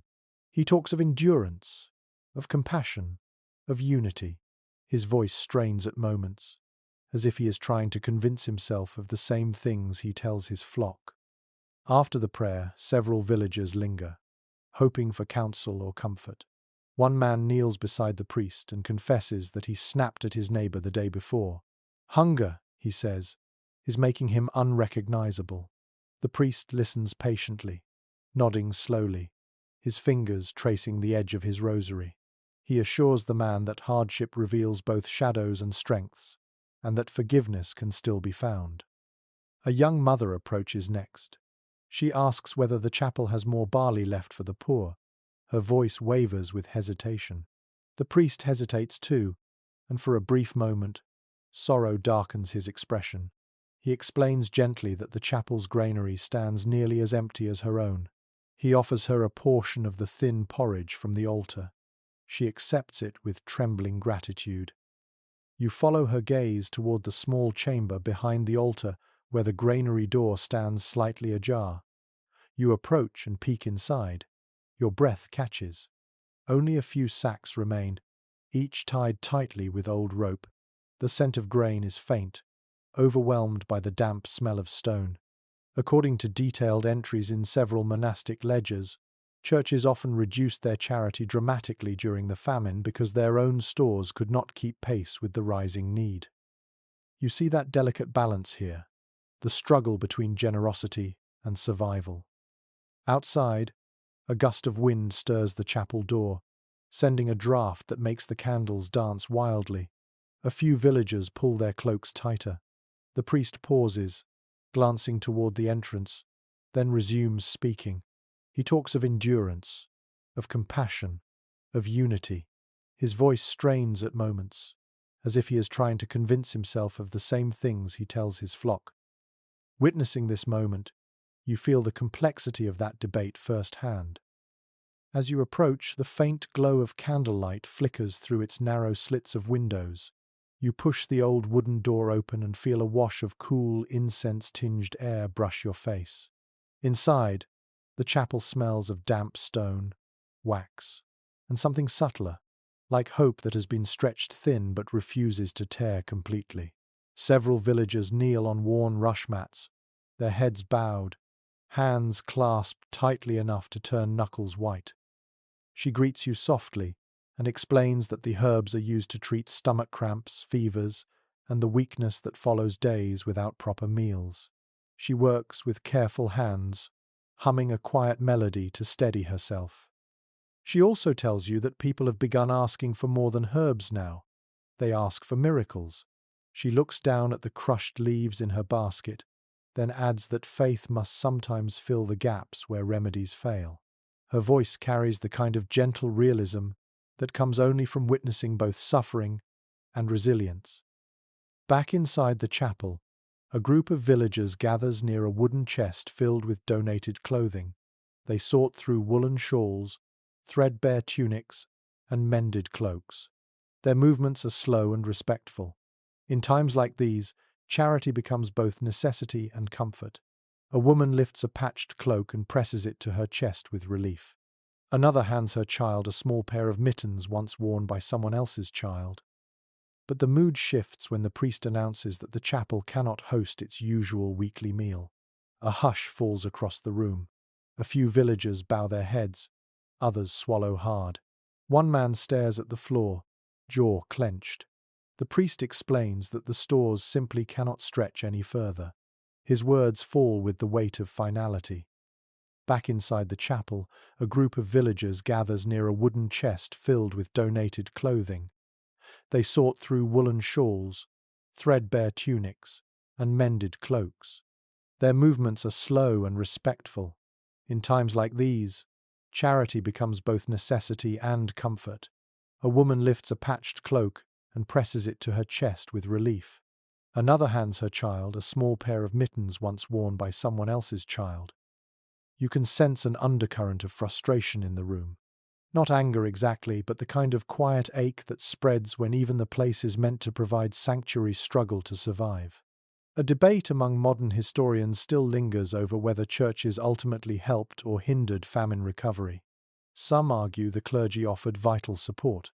Others claim their limited resources and hierarchy constrained how much aid reached the poor. After the prayer, several villagers linger, hoping for counsel or comfort.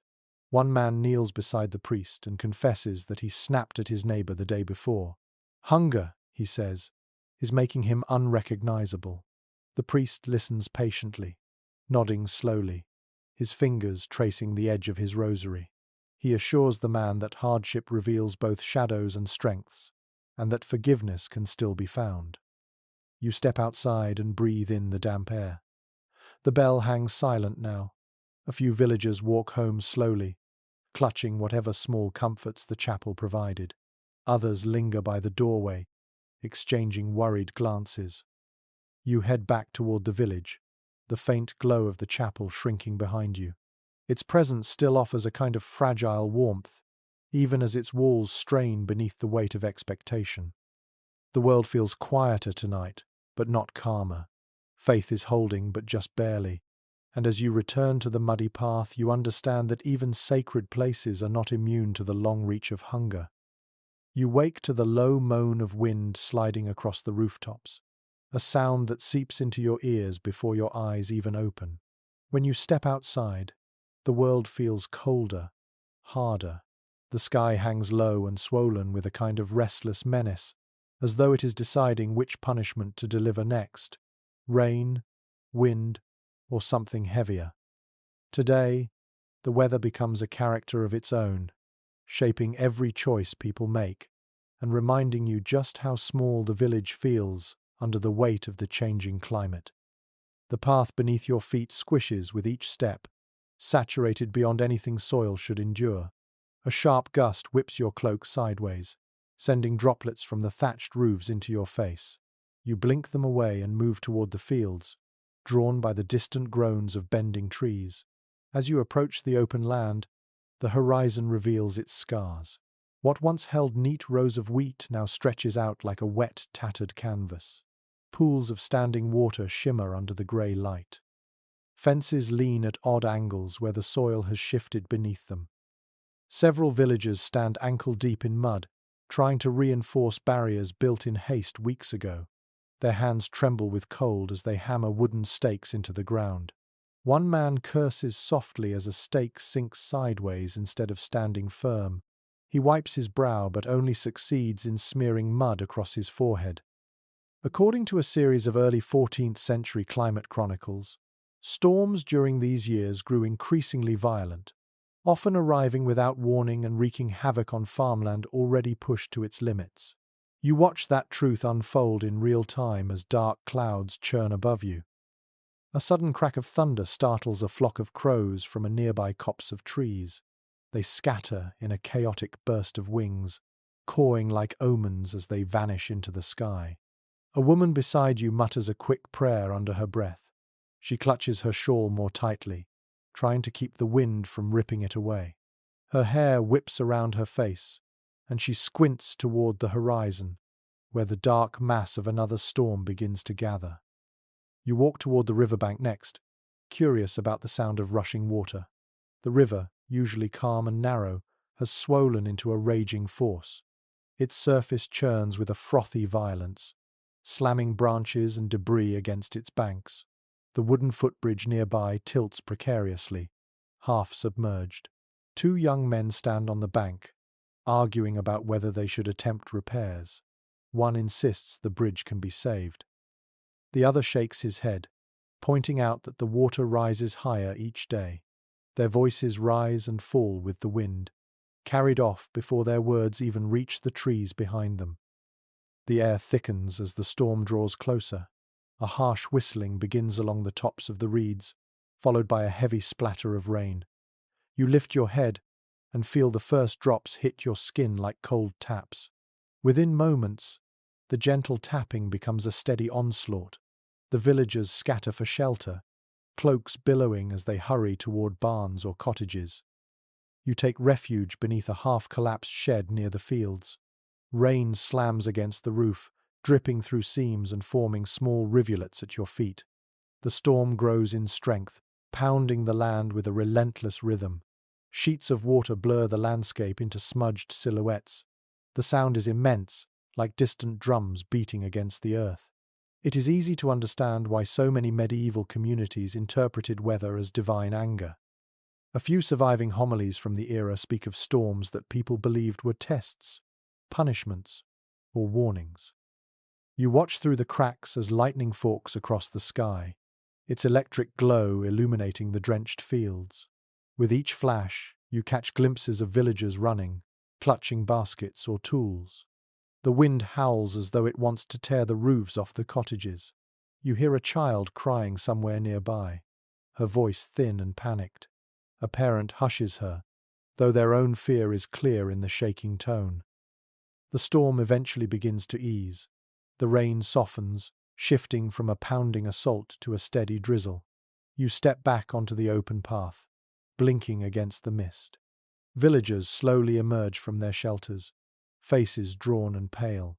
One man inspects his flooded field with a hollow expression. Another kneels beside a toppled fence, attempting to lift it, but his hands slip uselessly against the soaked wood. A curious detail found in a few lesser-known rural journals returns to you. During especially wet years, some farmers placed bundles of straw on field edges to divert water, hoping to protect at least a few rows of crops. You see remnants of such bundles now, half dissolved and drifting in the muddy water.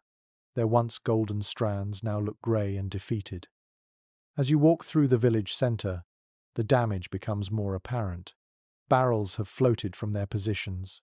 A shed roof has collapsed inward. The well water looks cloudier than usual, stirred by the storm's tremors.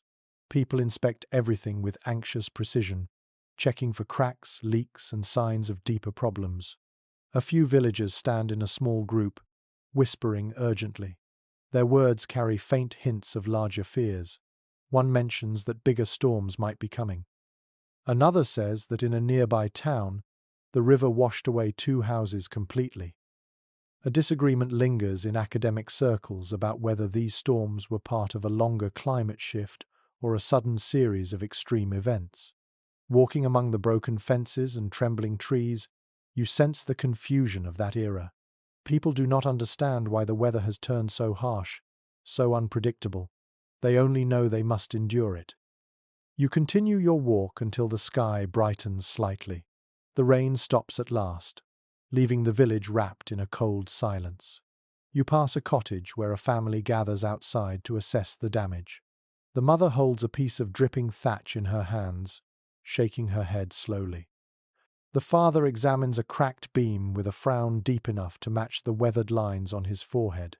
Their children stand close, their breaths forming tiny clouds in the chilly air. Elsewhere, you find a small group of villagers attempting to save their firewood. The pile sits soaked and heavy, logs darkened by water. They spread the wood out beneath a flimsy awning, hoping some of it might dry before nightfall. The smell of wet bark fills the air, mixing with the earthy scent of churned-up soil. By evening, the village feels exhausted. The sky remains a washed-out grey, but at least the storm has passed. As you walk toward your cottage, you hear the faint groaning of settling timbers, the land exhaling after being battered so thoroughly. You duck inside and sit near the hearth, coaxing a small flame to life with what little dry kindling you have. A monk, one of the few who live in the chapel's tiny adjoining quarters, approaches you. His sandals squish slightly against the wet floor. He tells you that last winter, the chapel fed more than 50 villagers each week. Now, it can barely help 15. He rubs his hands together for warmth, the sleeves of his robe frayed at the edges. He mentions a small tradition kept alive through difficult years. Tonight, the wind softens. The fields lie still, but the memory of the storm lingers, whispering that nature's fury is far from spent. You wake to the distant sound of footsteps on the road, soft and uneven, as though the earth itself is sighing beneath wandering feet. When you step outside, you see thin figures moving slowly along the muddy track that leads through the village and onward toward distant towns. Their cloaks hang heavily from their shoulders. Their boots are coated in layers of clay and silt. A monk, one of the few who live in the chapel's tiny adjoining quarters, approaches you. His sandals squish slightly against the wet floor. He tells you that last winter, the chapel fed more than 50 villagers each week. Now, it can barely help 15. He rubs his hands together for warmth, the sleeves of his robe frayed at the edges. He mentions a small tradition kept alive through difficult years. Today, you walk alongside the growing tide of people who have begun to leave their homes behind, searching for food, safety, or simply the hope that somewhere conditions might be kinder than here. Today, you walk alongside the growing tide of people who have begun to leave their homes behind, searching for food, safety, or simply the hope that somewhere conditions might be kinder than here. You greet the family quietly and ask where they are headed. The woman answers that they are walking toward a town rumored to have received grain shipments from a distant port. Her voice trembles slightly as she speaks the word rumored. Even she knows how weak that thread of hope might be. As the road curves, you see more travelers coming toward you. Some walk alone, others in small groups. Many carry nothing at all. A man and his daughter plod past, their clothes stiff with dried mud. He nods at you, his expression soft and resigned. The girl's eyes dart from face to face, searching for any sign of kindness. She clutches a wooden spoon in her hand, the only object she managed to save.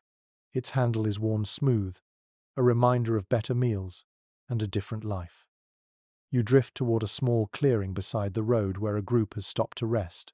They sit on overturned buckets and tree stumps, sharing news gathered from the towns they pass through.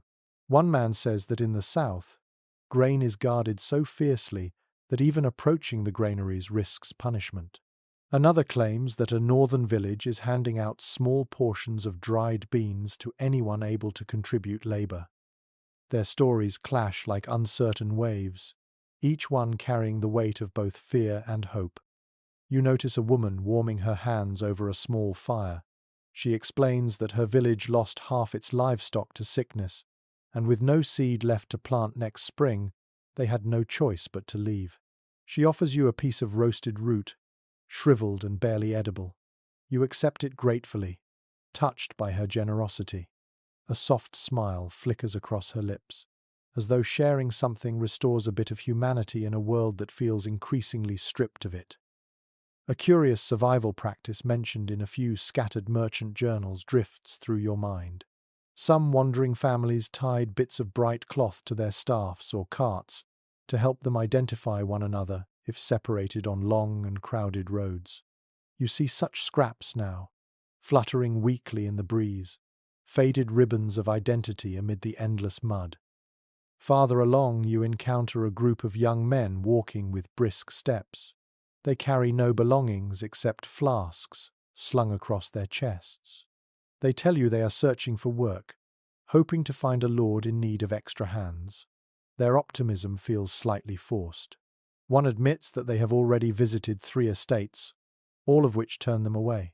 Still, their feet continue forward, driven by determination that refuses to crumble completely. As you walk, the road narrows and the trees grow thicker on either side. A hush settles over the group, broken only by the squelch of boots and the occasional snap of a branch. You feel the weight of silence press in. Many travelers glance nervously at the woods. People whisper that thieves hide among the trees, waiting for isolated wanderers. You sense the truth in their fear. Desperation can twist even good people into shadows. A soft debate among modern scholars lingers about the scale of migration during the Great Famine. Some argue that entire villages emptied. Others believe that movement was more sporadic and varied. Watching the steady trickle of travelers along this muddy road, you understand why the truth is difficult to pin down. People leave in waves. Some return. Others vanish into the landscape of hunger. You slow your pace as you approach a shallow stream crossing the road. Travelers line up to step across a narrow plank laid over the water. The plank shifts slightly under each foot. A child slips, soaking her boot, and begins to cry. Her mother lifts her quickly, whispering soothing words into her ear. The group waits patiently, sharing sympathetic glances. Hunger sharpens tempers in many places, but on the road, suffering often knits strangers together in surprising ways. Once across the stream, you notice several makeshift shelters built from branches and cloaks. Families gather beneath them, resting before continuing their journey. You hear quiet singing from one shelter, a lullaby offered to tired children. The tune is soft and fragile, like a thread of warmth weaving through the cold air. It reminds you that even in the darkest times, people cling to rituals of comfort. You spend a moment talking with a man sitting beside a broken cart. The wheel has cracked, and he lacks the tools to repair it. He tells you he salvaged the cart from his grandfather, who used it during a distant famine decades earlier. He laughs softly, though the sound is laced with sorrow. He wonders whether his grandchildren will remember these days too. His eyes drift toward the road, watching travelers shuffle by like ghosts in search of a home. As afternoon light fades into a muted grey, you find yourself at a crossroads where many paths converge. A large group has gathered here, trying to decide which direction holds the best chance of survival. Voices mingle in anxious debate. One man swears that aid awaits to the west. Another insists that the east has gentler weather. A third argues that turning back might be safest. No one knows which path is right. The lack of certainty wraps the group in a heavy stillness. You spend a moment talking with a man sitting beside a broken cart. The wheel has cracked, and he lacks the tools to repair it. He tells you he salvaged the cart from his grandfather, who used it during a distant famine decades earlier. He laughs softly, though the sound is laced with sorrow. He wonders whether his grandchildren will remember these days too. His eyes drift toward the road, watching travelers shuffle by like ghosts in search of a home. As evening settles, you follow a smaller group back toward the village. Their pace is slow and weary. They clutch their bundles as though afraid the night might snatch them away. A cold wind rakes across the road, carrying with it the scent of distant smoke and damp earth.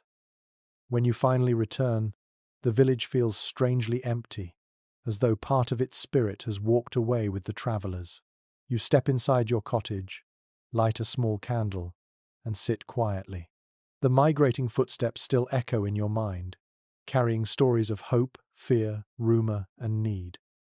You wake to the soft sound of a child coughing somewhere beyond your cottage wall, a thin, fragile cough that cuts through the morning stillness like a reminder no one needs. When you step outside, the air feels cold enough to sting your cheeks. A pale mist hovers above the muddy ground, swirling around your ankles as you walk. Today, your steps carry you toward the homes where the smallest and most vulnerable members of the village try to endure the famine's grip. As evening settles, you follow a smaller group back toward the village. Their pace is slow and weary. They clutch their bundles as though afraid the night might snatch them away. A cold wind rakes across the road, carrying with it the scent of distant smoke and damp earth. You notice immediately how quiet the children have become. Their laughter, once bright and unpredictable, has faded into the subdued whispers of survival. You pass a cottage where a mother kneels beside her daughter, brushing a damp strand of hair from the girl's pale forehead. The little one's eyes are large and tired, ringed with shadows far too old for her face. The mother offers a tiny bowl of thin porridge. The girl takes a few slow sips, her hands trembling under the weight of even the small bowl. According to several medieval household accounts focused on child rearing, families often protected their children's portions even in the worst years, sacrificing their own meals so the young might live. You sense that sacrifice here, carved into the mother's weary smile and the hollow ache beneath her eyes. Farther down the path, you find a small group of children sitting together near a stack of firewood that has gone mostly damp. They huddle close, as though their small bodies might generate enough warmth to keep hunger at bay. One boy holds a carved wooden toy, its edges worn smooth from years of play. He moves it slowly across the ground, his motions sluggish.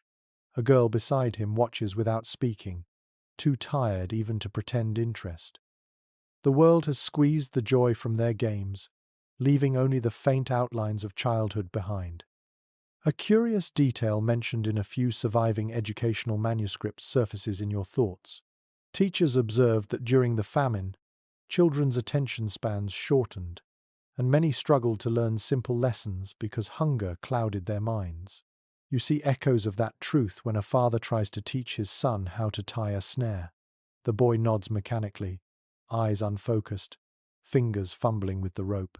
He wants to understand, but every movement looks heavy, slowed by weakness. As you continue walking, you notice children lingering near the well. They do not play, only watch as adults haul up buckets of cold, murky water. A young girl clutches the hem of her mother's skirt and whispers that she had a dream about bread. Her mother hushes her gently, though her own expression flickers with pain. Dreams have become a currency, traded quietly in the dark hours of the night, shared like stories once were. You approach a cottage with a straw roof, patched so many times it looks like a quilt. Inside, you find an elderly grandmother sitting beside two small boys. She tells them a story about a faraway kingdom, where trees grow loaves of bread and rivers taste like warm milk. Her voice is soft but steady. The boys lean against her sides, absorbing the comfort of her presence more than her words. Storytelling, once a luxury, has become a shield against empty stomachs. The stories fill spaces that food no longer can. You approach a cottage with a straw roof, patched so many times it looks like a quilt. Inside, you find an elderly grandmother sitting beside two small boys. She tells them a story about a faraway kingdom, where trees grow loaves of bread and rivers taste like warm milk. Her voice is soft but steady. The boys lean against her sides, absorbing the comfort of her presence more than her words. Storytelling, once a luxury, has become a shield against empty stomachs. Outside another cottage, you see a father and daughter sitting together on a wooden bench. The girl's legs dangle above the ground, thin as birch branches. The father holds a cup of warm water, sweetened with a single crushed berry. He blows gently across the surface before handing it to her.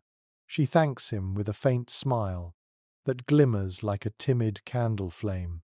He watches her drink with an intensity that reveals his worry. When she finishes, he takes the cup and holds it close to his chest, as though the warmth might soothe him too. You wander toward the edge of the village where a widow is mending a torn cloak beside her young son. She works with careful hands, pulling the needle through the fabric with practiced patience. The boy watches intently, learning how to thread the needle and stitch along the frayed edges. She explains that he must know these skills now, because winter will be harsher than any before. Her tone is calm, but a tremor hides beneath it. Teaching has become a form of protection, a way to insulate children with whatever knowledge might increase their chance of enduring the months to come. A small anecdote passed down in folk memory drifts into your thoughts.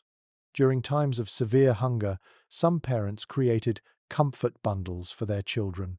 Small pouches filled with herbs, soft feathers, or smooth stones meant to soothe fear and distract from hunger. You see evidence of this when you notice a boy clutching a tiny leather pouch around his neck. When you ask about it, he opens it proudly, showing a single polished stone and a feather. He says it helps him sleep. His voice carries a fragile sweetness that nearly cracks your heart. As the day unfolds, you witness children adapting in subtle ways. One group gathers near the forest edge, searching the ground for stray nuts or edible leaves. They move quietly, eyes scanning the soil with practiced precision. Their small hands dig into the earth, sifting through roots and moss. Childhood curiosity has turned into survival instinct. His voice carries a fragile sweetness that nearly cracks your heart. As evening approaches, a soft drizzle begins to fall. Children retreat inside their cottages, their silhouettes flickering behind thin window cloths. You step into one home where a father tries to distract his sons by teaching them a song. The melody is simple, repetitive, and soothing. The boys sing with quiet voices, their tones slightly wavering. The father's voice, deeper and steadier, wraps around theirs like a protective arm. The candlelight flickers, casting warm shapes across the walls. The children lean closer to the flame, drawn to its small but confident warmth. You sit beside them, listening as the song fades into a soft hum. The room smells of damp wool and weak broth, but for a moment it feels almost safe. Night settles gently over the village, carrying with it a tired calm. You step outside once more, hearing distant coughs, soft lullabies, and the restless sighs of children drifting into uneasy sleep. Their fragility fills the air like a whispered plea. You return to your cottage with a heavy heart, knowing that tomorrow will bring the same struggle and the same quiet bravery. In the face of hunger, the children remain both the most vulnerable and the greatest reminders of why every villager continues to fight for another day. Night settles gently over the village, carrying with it a tired calm. You step outside once more, hearing distant coughs, soft lullabies, and the restless sighs of children drifting into uneasy sleep. Their fragility fills the air like a whispered plea. Hunger has stretched every bond thin, and obligations that once seemed manageable now feel like anchors dragging families toward exhaustion. When you reach the field's edge, you see a gathering of villagers clustered near a wooden shed where tools are usually kept. The tools look neglected now, their metal rusted from constant damp, and their handles worn from anxious hands gripping them in cold mornings. A group of men stands shoulder to shoulder, speaking in sharp, low tones. Beside them, several women clutch baskets nearly empty of grain. Their faces carry the long shadows of sleepless nights. A steward from the manor steps forward, holding a crumpled parchment. His cloak sways stiffly in the breeze. He clears his throat and announces that despite the hardship, each household must still provide its usual labor days for the Lord's lands, and if possible, even a few extra. His voice shakes slightly, as though he knows the reaction this news will bring. A murmur ripples through the crowd, a mix of disbelief, fear, and quiet fury. One man protests that his family has barely enough energy to tend their own soggy fields. Another insists he cannot give additional days when his livestock continues to vanish or die. According to several preserved manorial rolls from early 14th century estates, tension like this became common as obligations clashed with the sheer impossibility of survival. You witness that tension now in the tight fists and trembling breaths of the villagers. Their stories clash like uncertain waves, each one carrying the weight of both fear and hope. As you walk among the group, you sense the mix of loyalty and resentment twisting inside them. Some villagers bow their heads out of habit, unwilling to challenge authority even in desperation. Others exchange glances that hint at thoughts too bold to speak aloud. A lingering debate in historical studies touches on this very point.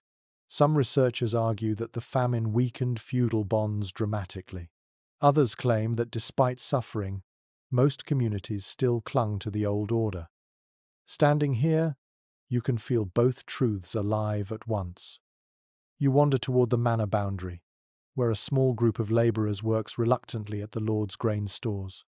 They sort through sacks for anything salvageable. When one man lifts a sack only to find mould spreading across the top layer of barley, his shoulders slump. He mutters that the grain is barely fit for animals. Yet the villagers know they will still be expected to deliver their obligations in full. You witness that tension now in the tight fists and trembling breaths of the villagers. A small detail preserved in a handful of rural letters surfaces in your thoughts. Some peasants, when conditions grew too harsh, tried to negotiate with their lords, offering extra weaving, carpentry, or forest gathering instead of ploughing or harvesting.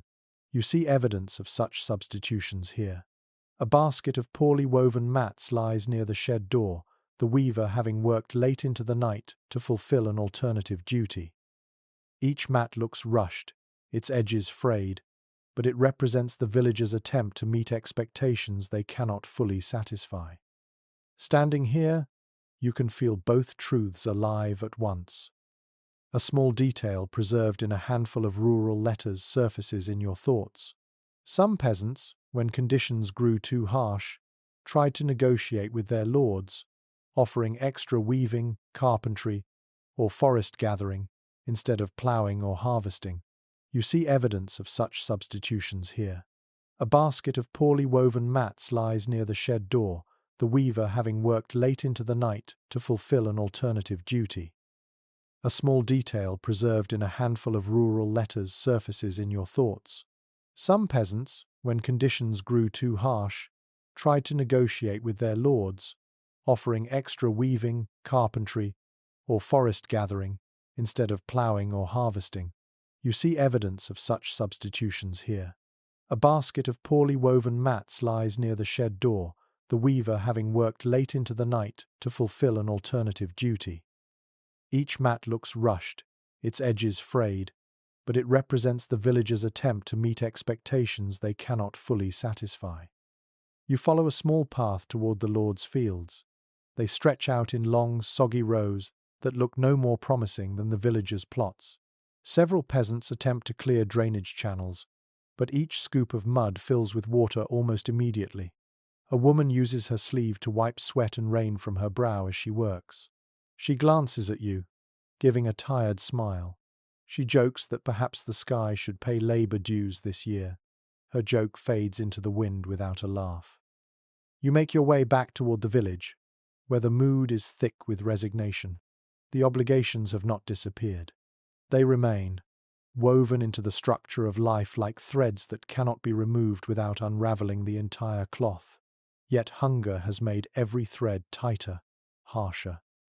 As evening settles, you sit inside your cottage and reflect on the day. The tension between peasants and lord feels like a rope stretched to its limits. Still unbroken, but fraying, the fire crackles weakly beside you, casting shifting shadows along the wall. Outside, the faint shapes of villagers move about their last chores. The wind carries their murmurs, a blend of endurance and doubt. You close your eyes, knowing tomorrow will bring more of the same. Obligations will press on, strength will wane, and the bonds of feudal life will strain further beneath the weight of hunger that respects no hierarchy. You wake to a quiet that feels strangely heavy, as though the very air is holding its breath. When you step outside, the morning mist swirls around your feet, pale and thin, carrying the faint scent of damp earth and smoke from the night's small hearth fires. Today, your path leads you toward those who try to heal the village in times like these: the herbalists, the midwives, the wandering healers, and the people who cling to remedies passed down through generations. In a world where hunger weakens bodies and cold gnaws at bones, every cure, charm, and whispered belief becomes a lifeline, however fragile. You walk toward a small hut at the edge of the village, where an herbalist often tends her drying racks. The racks hang empty now. Only a few shriveled stems of thyme and mint cling to the strings, their colors faded by constant moisture. The woman kneels beside a basket filled with wilted leaves, sorting them with careful fingers. She greets you softly and explains that the rains ruined most of her herb stores. Still, she insists there is value in what remains. She holds up a thin root, saying it can help calm stomach pains brought on by the strange foods people now eat. Her words echo a pattern found in several medical manuscripts from the era, which describe healers struggling to treat ailments caused not by disease alone but by malnutrition and improvised diets. You feel the weight of that truth when the herbalist sighs and admits she has begun boiling the same roots twice to stretch her supplies. The second brew is weak, she says, but still offers a bit of comfort. Near the hearth inside her hut, a young man sits hunched over, gripping his abdomen. He winces as you enter. The herbalist prepares a mixture of dried mint and crushed charcoal, stirring it slowly into warm water. She explains that charcoal can soothe the stomach, absorbing toxins from poorly stored foods. The man sips the drink with trembling hands. His breathing steadies. His shoulders ease. The relief in his eyes is small but genuine. As you leave the hut, you pass a field where a midwife kneels beside a sick child. The boy's skin is pale, and his breaths come shallow and quick. The midwife holds a bundle of crushed chamomile, placing it beneath his nose while murmuring a steady, rhythmic chant. Whether the chant is prayer or tradition hardly matters. It comforts the mother, whose tears fall silently into the mud. A curious detail recorded in a few monastic healing texts drifts into your mind. Some midwives during times of famine tied small pouches of crushed herbs around children's necks, believing the scent could help ward off fever. You see such a pouch now hanging from the child's tunic. The small leather sack is worn and patched, but the belief it represents shines bright in the mother's hopeful gaze. You continue walking toward the riverbank, where a group of villagers has gathered around a wandering healer. His cloak is tattered, his hair streaked with grey, but his movements hold a practiced calm. He lays out a small assortment of remedies upon a cloth: a jar of honey mixed with crushed garlic, a handful of dried fennel seeds, and a tiny vial containing something dark and viscous. He tells the villagers that honey, even in small amounts, can ease sore throats and strengthen the weak. The villagers listen with a blend of curiosity and skepticism. You walk with him for a few moments, listening to the mule's wet trudging and the merchant's weary sighs. He mentions that prices have become unpredictable and that travelers whisper about entire regions cut off by soaked farmlands. One small anecdote he shares stays with you. He says some traders, desperate to protect what little food they carry, smear the outside of their sacks with pungent herbs to keep thieves and animals away. Moments later, you hear a heated discussion among several villagers standing near the healer. A man questions whether these remedies do anything at all. Another retorts that belief matters as much as herbs. Their debate reflects a wider uncertainty that many researchers still explore today: how much medieval healing relied on genuine medicinal practice and how much depended on cultural beliefs and faith. Walking among these villagers, the distinction feels less important than the comfort these rituals provide. You wander further down the path, drawn by the sight of smoke rising from a small stone structure near the forest's edge. Inside, a woman tends a cauldron filled with steaming liquid. A pungent aroma fills the space, sharp with the scent of boiled pine needles and resin. She explains that she collects pine sap and warms it into a salve used to soothe cracked skin and aching joints. The villagers call her a sap wife, a local healer who knows the forest as intimately as others know farming. She chuckles as she rubs a thick layer of salve onto her own hands, flexing her fingers as the warmth seeps in. A peculiar practice mentioned in a few rural legends comes to mind. Some healers placed warm stones wrapped in cloth against the stomachs of starving villagers, believing the heat could persuade the body into thinking it had eaten. You witness this technique now as the sapwife lifts a warm stone from near the fire and hands it to an elderly man. He presses it against his middle with a sigh, as though the stone itself carries a promise of relief. You emerge from the stone hut to find a group of children gathered around a makeshift charm tree, its branches decorated with bits of thread, small wooden carvings, and even scraps of embroidered cloth. A young girl ties a strip of wool to a branch, closing her eyes as she whispers a wish. A boy beside her tells you that each charm protects someone in the village from sickness. His voice holds the kind of earnest certainty only children can muster. These charms, though simple, represent another layer of healing, hope itself. She chuckles as she rubs a thick layer of salve onto her own hands, flexing her fingers as the warmth seeps in. As evening drapes a cool hush across the village, you enter the chapel once more. A few villagers kneel near the altar, their heads bowed. The priest holds a small bowl of blessed water, dipping his fingers and touching each forehead gently. You hear him whisper prayers for health, protection, and endurance. In times of famine, spiritual remedies become as essential as herbal ones. The villagers leave with softened expressions, as though the light touch of faith has given them the strength for another night. You return to your cottage as the sky deepens into a muted blue. The sounds of healing linger in your mind. Quiet chants, whispered hopes, the grinding of herbs, the bubbling of remedies simmering over small flames. These efforts do not erase hunger or hardship, but they soften the edges of suffering, giving people the comfort they desperately need. Tonight, as you sit beside your small fire, you reflect on the resilience you witnessed. Remedies may be weak, herbs may be scarce, but the human desire to heal, to mend, to soothe, continues to flicker like a stubborn candle in the darkest hall. As evening drapes a cool hush across the village, you enter the chapel once more. A few villagers kneel near the altar, their heads bowed. The priest holds a small bowl of blessed water, dipping his fingers and touching each forehead gently. You hear him whisper prayers for health, protection, and endurance. In times of famine, spiritual remedies become as essential as herbal ones. As evening drapes a cool hush across the village, you enter the chapel once more. A few villagers kneel near the altar, their heads bowed. The priest holds a small bowl of blessed water, dipping his fingers and touching each forehead gently. You hear him whisper prayers for health, protection, and endurance. In times of famine, spiritual remedies become as essential as herbal ones. You return to your cottage as the sky deepens into a muted blue. The sounds of healing linger in your mind. Quiet chants, whispered hopes, the grinding of herbs, the bubbling of remedies simmering over small flames. These efforts do not erase hunger or hardship, but they soften the edges of suffering, giving people the comfort they desperately need. A group of fishermen stands near a row of boats pulled high onto the shore. Their faces are windburned and tight with worry. Nets lie tangled at their feet, wet and heavy.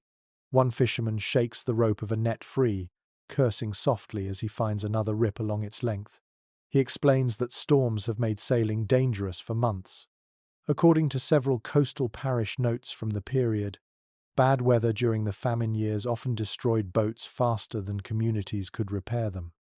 You see the truth of that in the scattered planks, warped mast pieces, and broken oars lying like drift bones along the sand. The road to the coast is slick with mud and scattered with puddles that reflect the pale morning light. As you walk, the distant roar of waves grows louder, weaving into the steady hum of wind rushing over open land. The sky brightens slightly, though heavy clouds still gather in great heaps above the water. When you crest the final rise, the shoreline reveals itself. Grey sands scattered with driftwood, dark patches of seaweed, and the battered remnants of old fishing nets abandoned by storms. As you walk closer to the water, the wind grows sharper, carrying the taste of salt and the sting of cold spray. A young boy wades knee-deep near the shore, searching for shellfish beneath the surface. He lifts a handful of small clams, their shells thin and streaked. He says quietly that clams have grown smaller this year, perhaps because the sea itself seems unsettled. His father stands nearby, scanning the horizon with a furrowed brow. He mutters that the tides are changing unpredictably. A few coastal chronicles hint at unusual currents and harsher winds during this period, though no one then understood why. You watch the fishermen gather their morning catch, which consists of only a few silver slivers of fish. Their disappointment hangs in the air like sea fog. A man lays the fish carefully in a woven basket and tells you that the sea used to provide enough food for entire families. Now, he says, even the fish seem to be fleeing. Behind the row of boats stands a small wooden hut, where a woman prepares to gut and salt the catch. Inside, the smell of brine and aging wood fills the air. You notice the salt supply is nearly depleted. She taps the bottom of a wooden barrel, grimacing when only a thin layer of crystals rattles inside. She explains that storms have disrupted trade along the coast, making salt shipments rare. Without salt, fish spoil quickly. She gestures to a bucket holding the remnants of a spoiled catch, its odor sharp and unpleasant. Behind the row of boats stands a small wooden hut, where a woman prepares to gut and salt the catch. Inside, the smell of brine and aging wood fills the air. You notice the salt supply is nearly depleted. She taps the bottom of a wooden barrel, grimacing when only a thin layer of crystals rattles inside. She explains that storms have disrupted trade along the coast, making salt shipments rare. Without salt, fish spoil quickly. He tells you they have been boiling since dawn, and still only a handful of salt granules cling to the sides. She gestures to a bucket holding the remnants of a spoiled catch, its odor sharp and unpleasant. A curious detail noted in a few merchant journals now surfaces. During severe shortages, some coastal families boiled seawater for hours to create small quantities of salt, even though the process was exhausting and the yield tiny. You see a similar effort here. Outside the hut, a large iron pot sits over a fire fed by driftwood. The pot simmers with seawater, slowly reducing. A man stirs it with a long wooden paddle, his face strained with fatigue. She gestures to a bucket holding the remnants of a spoiled catch, its odor sharp and unpleasant. He tells you they have been boiling since dawn, and still only a handful of salt granules cling to the sides. Their debate spirals into frustration, carried away by the gusting wind.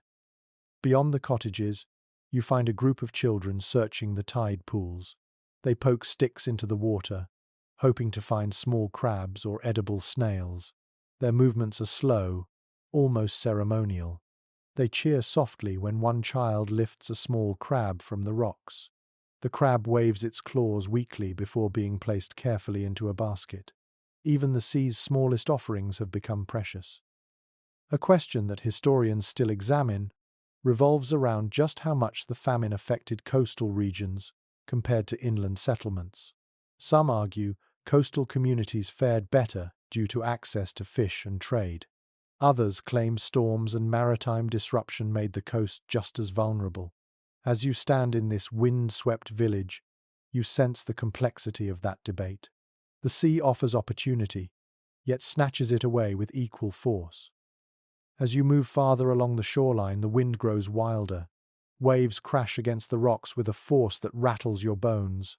A group of sailors stands near a toppled pier, its beams warped and scattered by recent storms. They discuss whether another attempt should be made to send a ship north in search of grain. One sailor insists the journey is too dangerous. Another argues that they have no choice if the village is to survive winter. Before leaving the coast, you stand at the water's edge.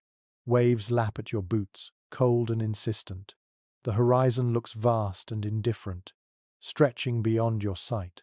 You breathe in the salt, letting it fill your lungs, and feel the loneliness of this place, the beauty and danger mingling in every gust. Tonight, the waves will crash against the shore, and the people will pray their boats hold fast until morning. You wake to the muffled clatter of footsteps on stone, and the distant echo of voices bouncing between narrow walls. When you step outside, the air feels different from the countryside's heavy dampness. It is sharper here, infused with chimney smoke, human breath, and the faint metallic scent of too many people living too close together. Today, Your path leads you through the cramped streets of a town, struggling just as fiercely as the villages, though hardship here takes on its own shape.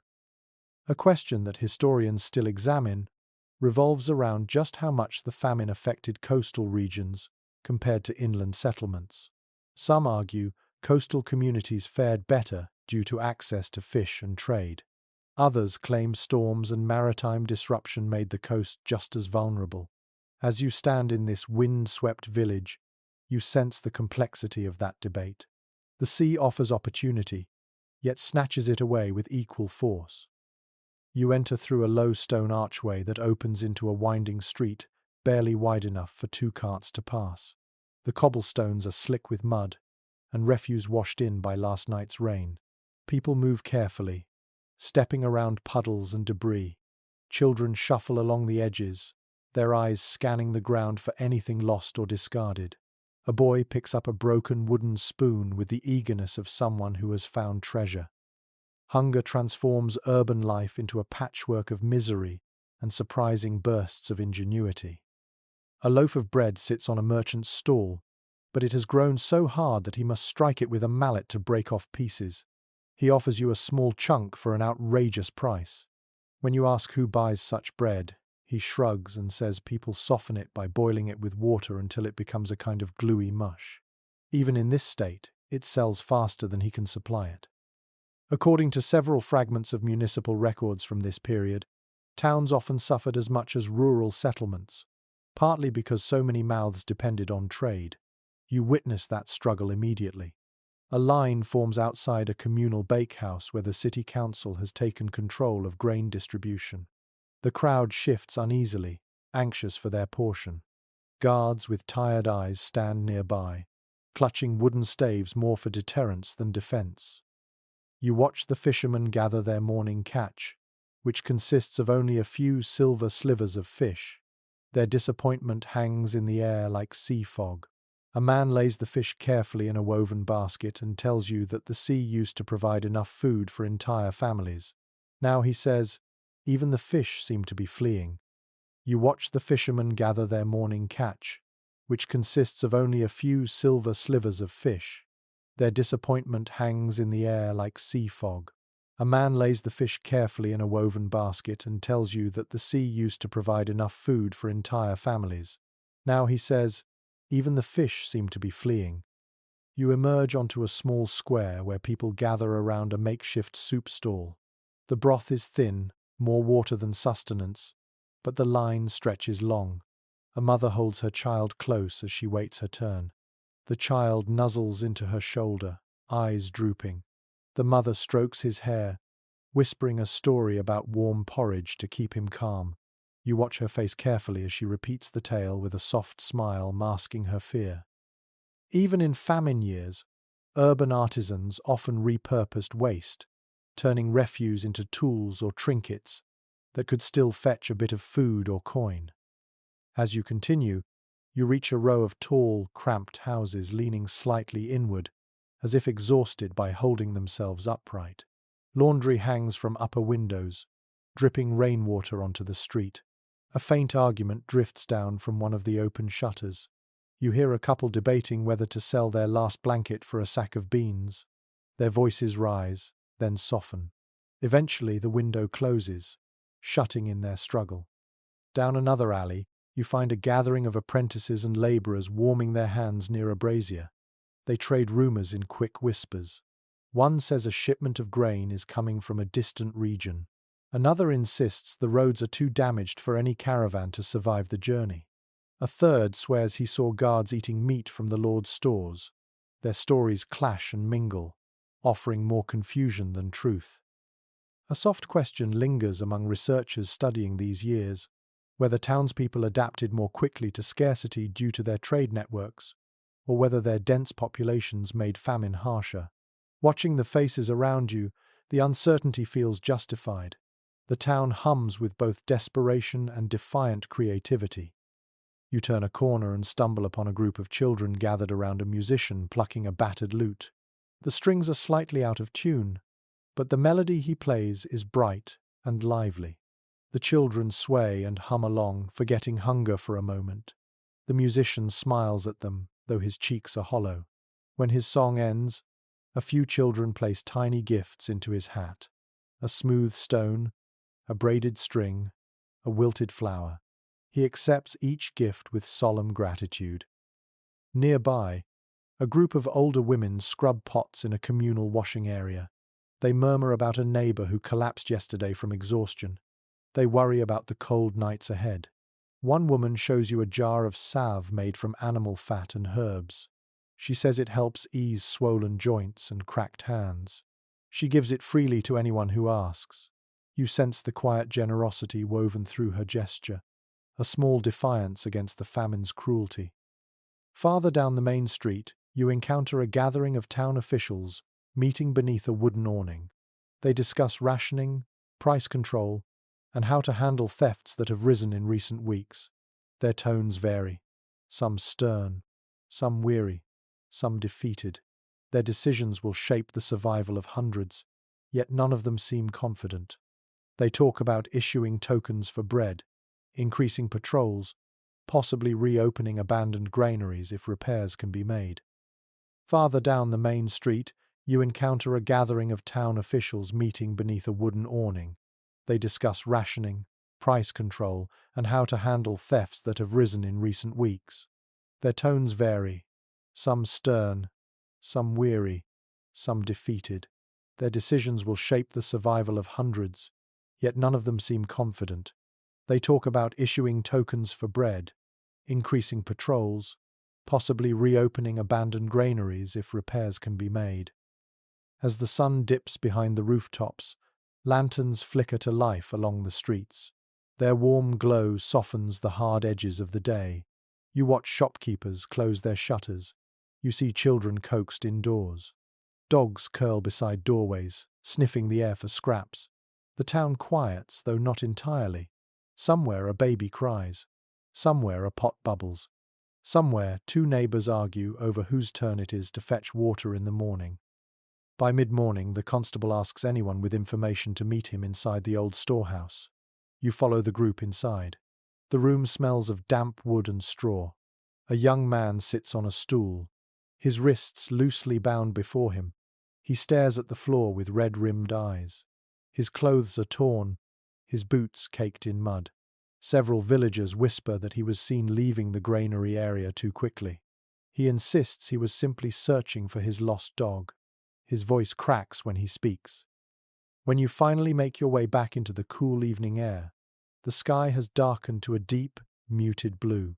The town breathes around you, tired but unbroken. Hunger presses on every doorway, yet people persist, stitching together scraps of hope from whatever they can salvage.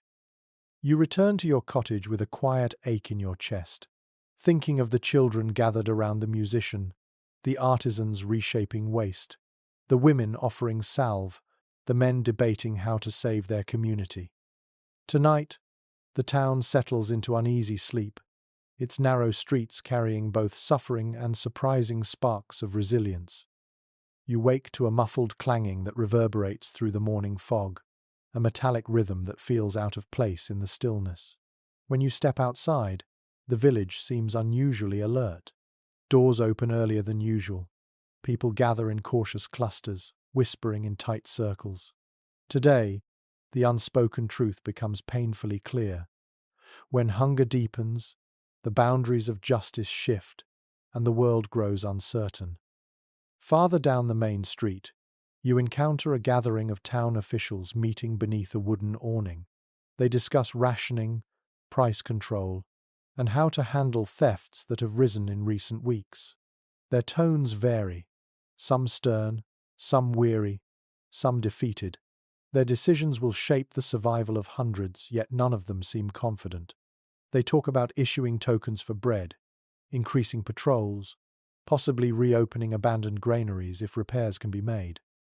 You follow the sound of clanging to the village green, where a wooden post stands at the center. A small crowd has gathered around it. The constable, a broad-shouldered man with a lined face, is fastening a broken lock to the post so it can be displayed as evidence. The lock belonged to a granary that was tampered with during the night. Though nothing significant was stolen, The damage alone has sent a ripple of unease through the community. As you approach, the constable lifts his chin, scanning the villagers for signs of guilt. His eyes flicker from face to face, not with accusation but with exhaustion. He explains that he cannot let such offences go unanswered. According to fragments of local legal records preserved from this era, petty crimes increased during the famine, not out of malice but sheer desperation. You see that reality carved into the villagers' expressions: shame, fear, and a flicker of reluctant understanding. A woman steps forward, her hands trembling slightly. She claims she saw a shadow near the granary just before dawn. Her voice quivers as she recounts the shape of the figure, the speed at which it fled. People listen with tense attention. Some nod, others glance nervously at their neighbours. Hunger turns suspicion into a steady drumbeat that never fully stops. By mid-morning, the constable asks anyone with information to meet him inside the old storehouse. You follow the group inside. The room smells of damp wood and straw. A young man sits on a stool, his wrists loosely bound before him. He stares at the floor with red-rimmed eyes. His clothes are torn, his boots caked in mud. Several villagers whisper that he was seen leaving the granary area too quickly. He insists he was simply searching for his lost dog. His voice cracks when he speaks. The constable turns to the small crowd, explaining he needs witnesses rather than accusations. He does not want to punish an innocent man. Yet he cannot ignore the damage done during the night. You sense the impossible weight upon his shoulders. Maintaining order is no longer a matter of routine. It has become a balancing act between compassion and fear. A soft debate emerges among the villagers. Some argue that mercy is essential in times like these. Others say that leniency invites more theft. Their voices mix, creating a quiet storm within the cramped storehouse.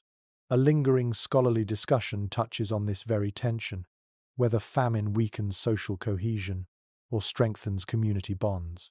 Watching these villagers wrestle with justice, you can feel both tendencies wrestling beneath the surface. By mid-morning, the constable asks anyone with information to meet him inside the old storehouse. You follow the group inside. The room smells of damp wood and straw. A young man sits on a stool, his wrists loosely bound before him. He stares at the floor with red-rimmed eyes. His clothes are torn, his boots caked in mud. Several villagers whisper that he was seen leaving the granary area too quickly. He insists he was simply searching for his lost dog. His voice cracks when he speaks. By mid-morning, the constable asks anyone with information to meet him inside the old storehouse. You follow the group inside. The room smells of damp wood and straw. A young man sits on a stool, his wrists loosely bound before him. He stares at the floor with red-rimmed eyes. His clothes are torn, his boots caked in mud. Several villagers whisper that he was seen leaving the granary area too quickly. He insists he was simply searching for his lost dog. His voice cracks when he speaks. You walk toward the outskirts of the village, where you hear frustrated voices from a small barn. Inside, two men argue heatedly over a missing sack of potatoes. One accuses the other of sneaking inside during the night. The accused man clenches his jaw and denies it, his voice taut with indignation. They stand inches apart, fists balled. A third man steps between them, urging calm. The barn feels suffocating with tension, its air thick with the sour smell of rot and damp hay. As the young man pleads his innocence, you notice a child clutching the hem of her mother's dress, watching with frightened curiosity.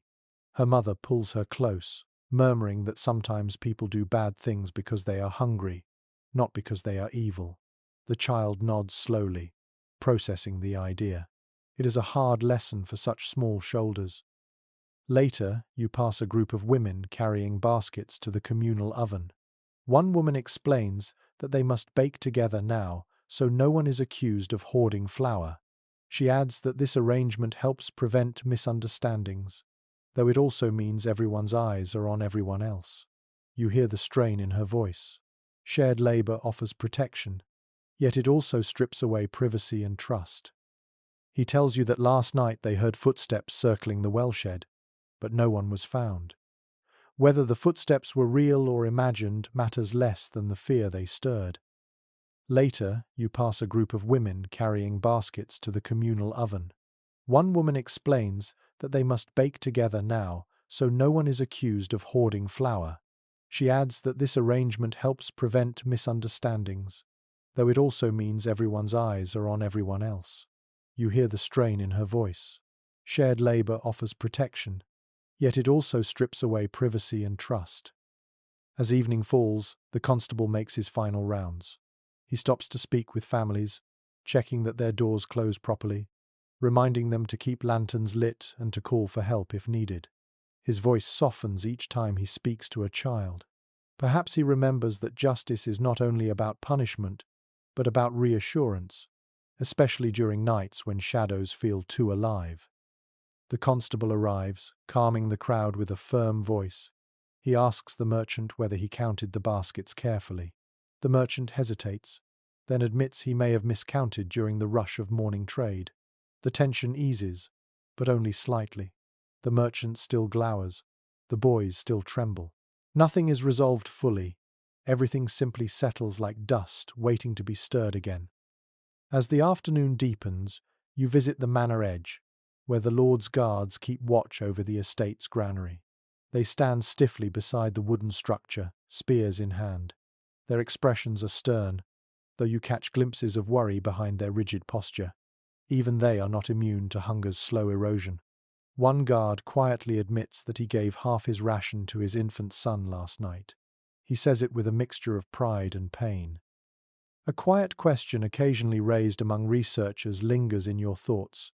Did the famine create more crime, or merely expose the fragility already present in medieval communities? Walking through the village today, you sense that both possibilities hold truth. Hardship strips away the layers people hide behind. It reveals fear, generosity, desperation, and compassion in tangled, unpredictable patterns. As evening falls, the constable makes his final rounds. He stops to speak with families, checking that their doors close properly, reminding them to keep lanterns lit and to call for help if needed. His voice softens each time he speaks to a child. Perhaps he remembers that justice is not only about punishment, but about reassurance, especially during nights when shadows feel too alive. You watch him pass, his silhouette fading into the dimming light. The village settles slowly into an uneasy calm. Some people lock their doors twice. Others whisper prayers. A few sit awake long after sunset, listening for footsteps outside.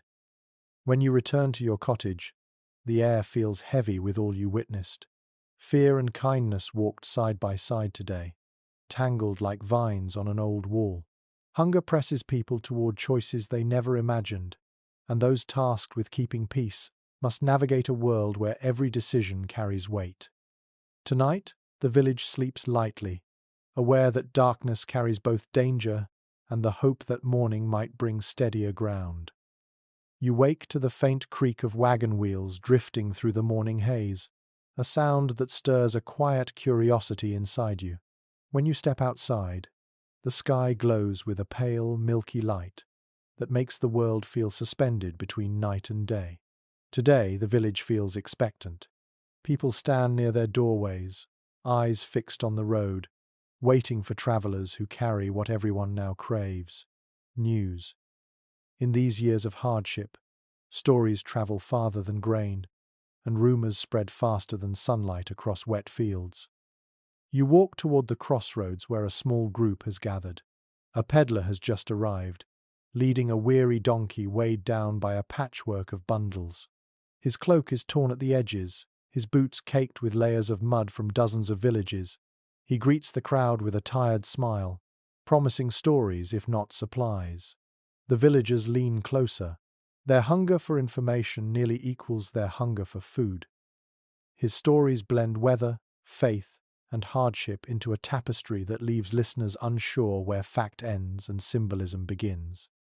A murmur ripples through the crowd, blending hope and skepticism in equal measure. According to several old travel letters preserved from the period, itinerant merchants became crucial carriers of news during the famine. linking isolated communities in a chain of whispered reports.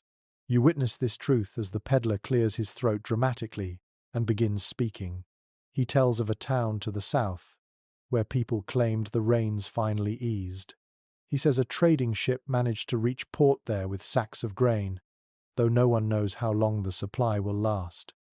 A murmur ripples through the crowd, blending hope and skepticism in equal measure. You step aside as a second traveller approaches the group. He is younger, with bright eyes that dart from face to face. He claims to have passed through a region where the Lord has begun distributing seed for next spring, though only to households that can provide certain services in return. His tone suggests admiration, but a few villagers mutter that such generosity is rarely free. One woman folds her arms, stating plainly that sometimes news is less about truth and more about persuasion. You follow him briefly as he walks toward the chapel. He stops to share a tale with a group of children about a village that lit lanterns across its rooftops to ward off ill fortune. The children listen, eyes wide, imagining lights shimmering across the dark. When the friar finishes, he blesses them with a delicate gesture before continuing his journey. You kneel and tell her the truth. People believe many things when the world seems to be unraveling. Not far away, a man stands atop a wooden crate, waving his arms to gain attention. He insists that he heard from a traveling priest that distant lands remain untouched by famine. He claims entire fields of wheat stand tall and golden elsewhere. Several villagers scoff. One man points out that such stories appear whenever hunger grows intense. Still, a few younger villagers lean forward, captivated by the possibility that somewhere life continues as it once did. You drift past this scene and approach a pair of merchants arguing over the accuracy of their own tales. One insists the roads east are filled with bandits who steal livestock from travelers. The other claims the same bandits stole nothing from him and even shared a small meal by their fire. Their conflicting accounts draw a small crowd. People laugh weakly, grateful for the distraction, though the tension remains just beneath the surface. A curious detail noted in several preserved pilgrim diaries comes to mind. During difficult years, even holy travelers carried rumors shaped by their own fears and theological interpretations. You see an echo of this when a wandering friar enters the square, worn sandals slapping softly against the stones. He speaks of divine trials, of communities seeking forgiveness, of storms as messages. His stories blend weather, faith, and hardship into a tapestry that leaves listeners unsure where fact ends and symbolism begins. You follow him briefly as he walks toward the chapel. He stops to share a tale with a group of children about a village that lit lanterns across its rooftops to ward off ill fortune. The children listen, eyes wide, imagining lights shimmering across the dark. When the friar finishes, he blesses them with a delicate gesture before continuing his journey. Back near the road, you find a cart loaded with barrels and sacks. The carter claims he carries dried fish and coarse grain from a distant coastal town. Yet, when villagers ask to trade, he hesitates. He says he needs to save most of it for another settlement that promised him good coin. Despite this, he shares one piece of news freely: a rumor that a distant port is preparing to send ships inland with supplies once the river levels drop. The villagers cling to the idea, fragile as it is. You move toward the well, where a small circle has formed around an older man who claims he heard a prophecy while passing through a distant town. He says an elderly monk predicted the famine would end after 3 consecutive nights of clear skies. The villagers listening exchange glances. Clear skies feel like fantasy now, yet the whisper of prophecy settles into their imaginations.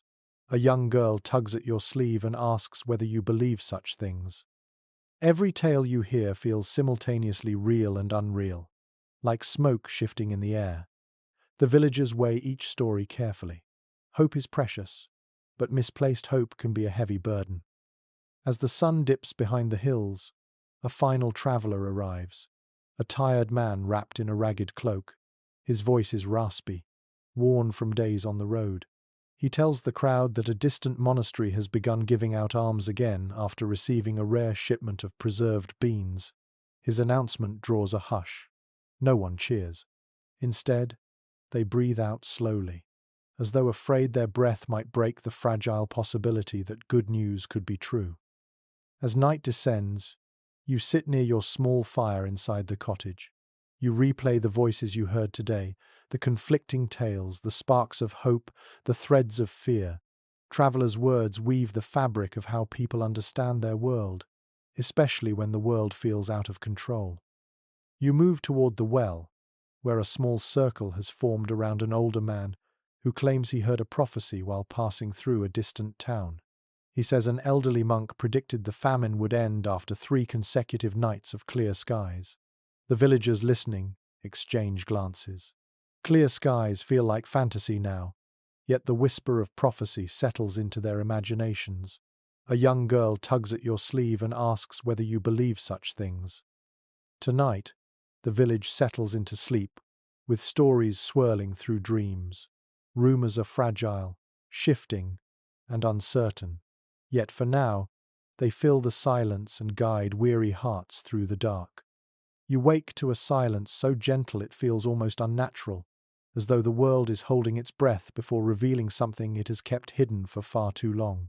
When you push open your cottage door, the familiar chill presses against your skin, but something about the air has changed. It feels lighter somehow, less swollen, less heavy with moisture. As night descends, you sit near your small fire inside the cottage. You replay the voices you heard today, the conflicting tales, the sparks of hope, the threads of fear. Travelers' words weave the fabric of how people understand their world, especially when the world feels out of control. Every tale you hear feels simultaneously real and unreal, like smoke shifting in the air. The villagers weigh each story carefully. Hope is precious, but misplaced hope can be a heavy burden. According to several early 14th century climate notes kept by monastic observers, there were rare intervals during the famine years when the rain paused unexpectedly, giving people a chance to breathe. You feel the truth of that now. The air carries a faint smell of drying soil, a scent so unfamiliar lately that your heart tightens with recognition. As you approach the fields, you hear soft exclamations of surprise. A woman kneels beside a row of young shoots that had been nearly drowned days earlier. She brushes mud from their fragile leaves, astonished to find them still alive. They are weak and pale, yet upright. She laughs under her breath, a sound so rare it catches in your own throat. Her neighbors gather around her, touching the tiny shoots with reverence. The plants seem to whisper an ancient promise. Not all is lost. You drift farther into the fields and notice small signs everywhere. The puddles that once stretched like shallow ponds now shrink at their edges. The furrows, though damp, hold their shape instead of collapsing into soupy trenches. Even the air feels different. The constant weight of humidity has lifted, replaced by a cool, steady breeze that brushes against your face with surprising gentleness. A boy runs past you, shouting that the river looks lower today. You follow him to the riverbank. The once raging water has calmed. Though still wide and swift, it no longer churns with the violent froth that devoured the banks weeks before. Stones that had been submerged are now visible just beneath the surface. A soft debate among modern climate researchers centers on whether these brief respites were part of natural variation or simply lucky breaks during an otherwise brutal weather cycle. Standing here now, watching the river loosen its grip, you understand why those early observers dared to believe the worst might be easing. You return along the path to find a group of villagers gathered near the old drainage ditch. The ditch had overflowed so many times that many gave up clearing it. Today, the water inside it moves gently instead of spilling over. A group of men stands beside it, shoulders straightening, as they consider cleaning it again. Their movements are hesitant, as though they fear raising their hopes too quickly. Yet they begin working, lifting shovels with renewed resolve. The scraping of metal against earth echoes like a quiet declaration of resilience. You wander toward the edge of the forest where you once watched villagers pick through desperate options for food. Now, the trees drip with moisture, but no longer shed torrents of water with every breeze. The undergrowth seems less drowned. Small birds, silent for weeks, chirp tentatively from the branches. You pause in wonder at the sound. A woman beside you whispers that she had forgotten what birdsong sounded like. Her eyes shine with gratitude and disbelief. At the village well, several people gather, laughing softly as they realize the water looks clearer than usual. One man dips a ladle and raises it to the light, inspecting its clarity. He jokes that perhaps the sky has run out of water to dump on them. The others chuckle, their smiles weak but genuine. It feels strange to hear humor again, as though speaking it might summon misfortune. Yet people laugh anyway, hungry for any sign that the relentless grip of the famine might finally be loosening. You walk toward the manor fields next, where the steward stands with a ledger tucked beneath his arm. His expression, usually tight with worry, appears less strained. He watches the villagers work and tells you in a weary but hopeful voice that if the weather holds for even a few days, they might salvage enough winter rye to prevent complete ruin. He taps his ledger lightly, as though afraid the sound might scare away the fragile possibility of recovery. A curious detail mentioned in a few rural letters returns to you. During fleeting breaks in the relentless rain, villagers often held brief gatherings at crossroads or churchyards simply to acknowledge the moment. You see something similar now. Near the small chapel, people stand in a loose circle, not praying, not speaking, just absorbing the quiet dryness in the air. The priest joins them, lifting his face toward the thinning clouds with closed eyes.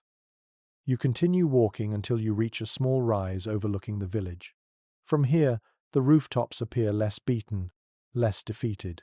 Even the chimneys release steadier trails of smoke, as though fires burn more confidently now that dampness has loosened its hold. You sit beside a stone and let the cool breeze brush your cheek. The sensation is gentle and grounding. As evening approaches, the sky grows darker, not from a storm, but from simple nightfall. The clouds drift slowly, without the heaviness that once threatened to burst with every passing hour. Villagers step outside their homes, looking upward with a mixture of awe and caution. No one says the weather has changed. They simply breathe, long and slow, savoring air that no longer presses down on their lungs. Inside your cottage, the fire crackles softly, drying your boots at last.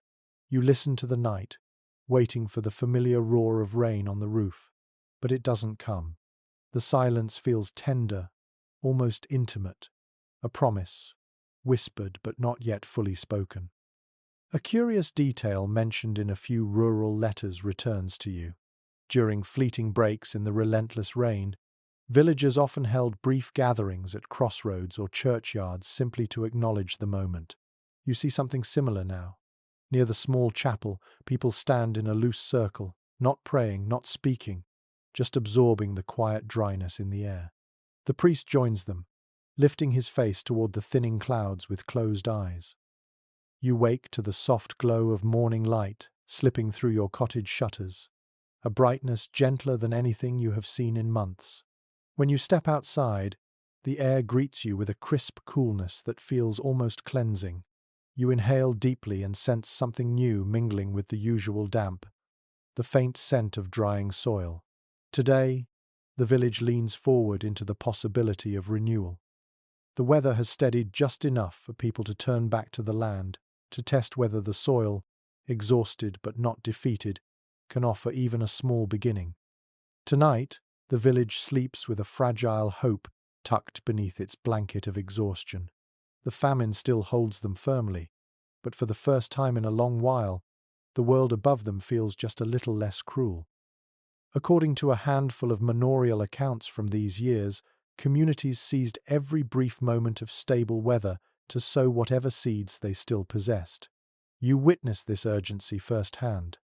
A man kneels in the furrow, scooping a handful of damp soil into his palm. He rubs it between his fingers and smiles faintly. The earth feels workable again, he says. Not perfect, but willing.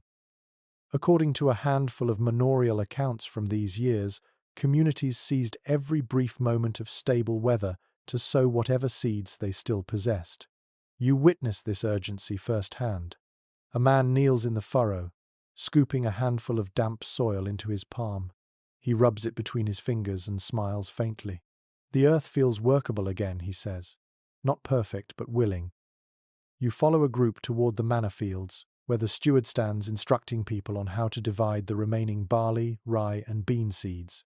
He uses a simple wooden scoop to measure each portion, ensuring fairness. His movements are slow and deliberate. The villagers accept their small rations silently, aware that every handful represents a fragile wager against the unforgiving world. According to a handful of manorial accounts from these years, communities seized every brief moment of stable weather to sow whatever seeds they still possessed. You witness this urgency firsthand. A man kneels in the furrow, scooping a handful of damp soil into his palm. He rubs it between his fingers and smiles faintly. The earth feels workable again, he says. Not perfect, but willing. You wander to another field where villagers debate whether to plant early or wait for one more day of clear skies. Opinions clash gently, not with the sharp edge of panic, but with the soft tension of people who care deeply about making the right choice. One man gestures toward the sky, insisting that the clouds look harmless. A woman shakes her head, warning that the soil needs one more day to firm. Their voices blend into the natural sounds of morning, rustling leaves, distant bird song, and the rhythmic scrape of tools against earth. A question often raised in agricultural studies of the medieval climate revolves around how quickly soil recovers after excessive rainfall. Some researchers argue that certain fields become usable surprisingly fast. Others claim the damage lingers. Seeing the villagers test the fields with their own hands, you feel the complexity of that debate. Some patches of earth appear pliant, ready. Others cling to moisture like a stubborn memory. As you walk, you notice children helping wherever they can. A girl carries a small basket of seeds, handing a few to each adult. Her steps are careful and precise, as though each seed weighs as much as gold. A boy follows behind her, dropping bits of broken pottery and stones into a larger basket to clear the soil. The children's faces reflect both fatigue and determination. They understand, in a way their young hearts should not have to, how much depends on these small tasks. At the far edge of the field, a group of villagers experiments with a new drainage trench. They dig a shallow channel lined with stones and branches, hoping to guide lingering water away from the young shoots once they sprout. One man remarks that he heard of similar trenches used successfully in a distant village. Another doubts the story, wondering whether it is just another traveler's exaggeration.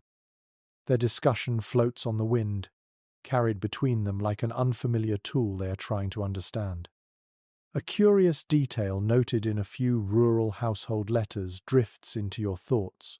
Some communities mixed ashes from hearth fires into the top layer of soil to help absorb excess moisture.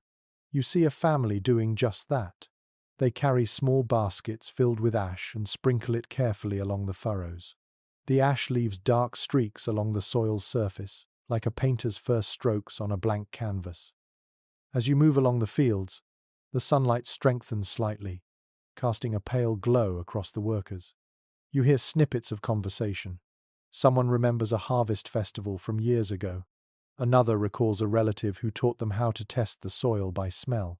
Someone quietly wonders whether this moment of calm will last, or whether the skies will betray them again.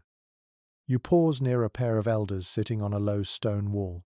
They watch the activity with a blend of pride and concern. One of them sighs and explains that even if the plants grow, the yield will be small. But small, he says, is better than nothing. The other nods, adding that the earth often surprises people when they least expect it. His words hang in the cool air like a soft benediction. Closer to the forest edge, a man tills a narrow strip of land that was considered too poor for planting in past years. He tells you that during times like these, no soil is too humble. He pulls the plough with steady effort, though sweat beads along his brow. His wife walks behind him, dropping seeds into the furrow with gentle, deliberate motions. Their youngest daughter trails after, patting the soil with her small hands. The family works in quiet harmony. their movements aligned like verses in a long-remembered hymn. As afternoon slides into early evening, villagers begin cleaning their tools and gathering near the field's edge. Their faces are flushed with exertion, but beneath the fatigue glimmers a faint, unmistakable spark, cautious satisfaction. They did what they could today. They coaxed the land back from despair, even if only by an inch. A few villagers stay behind, kneeling in the dirt. They whisper small prayers, pressing their palms gently into the earth as if asking it to breathe again. Their gestures feel intimate, almost like forgiveness offered between old friends who have endured a quarrel. As afternoon slides into early evening, villagers begin cleaning their tools and gathering near the field's edge. Their faces are flushed with exertion, but beneath the fatigue glimmers a faint, unmistakable spark, cautious satisfaction. They did what they could today. They coaxed the land back from despair, even if only by an inch. You stand near a low ridge overlooking the fields, watching the last rays of sunlight skim the soil. The land looks patchy and uneven, full of scars and promise. The scent of freshly turned earth rises around you, mingling with the crisp evening wind. It is a humble fragrance, yet powerful in its suggestion of tomorrow. You sit quietly, hands wrapped around a cup of warm water, listening to the faint sounds of villagers settling in for the night. For now, the fields are planted. The soil has been tested. The earth has been asked, gently and earnestly, to return life. Tonight, the village sleeps with seed beneath the soil and hope inside the heart, waiting to see how the world will answer.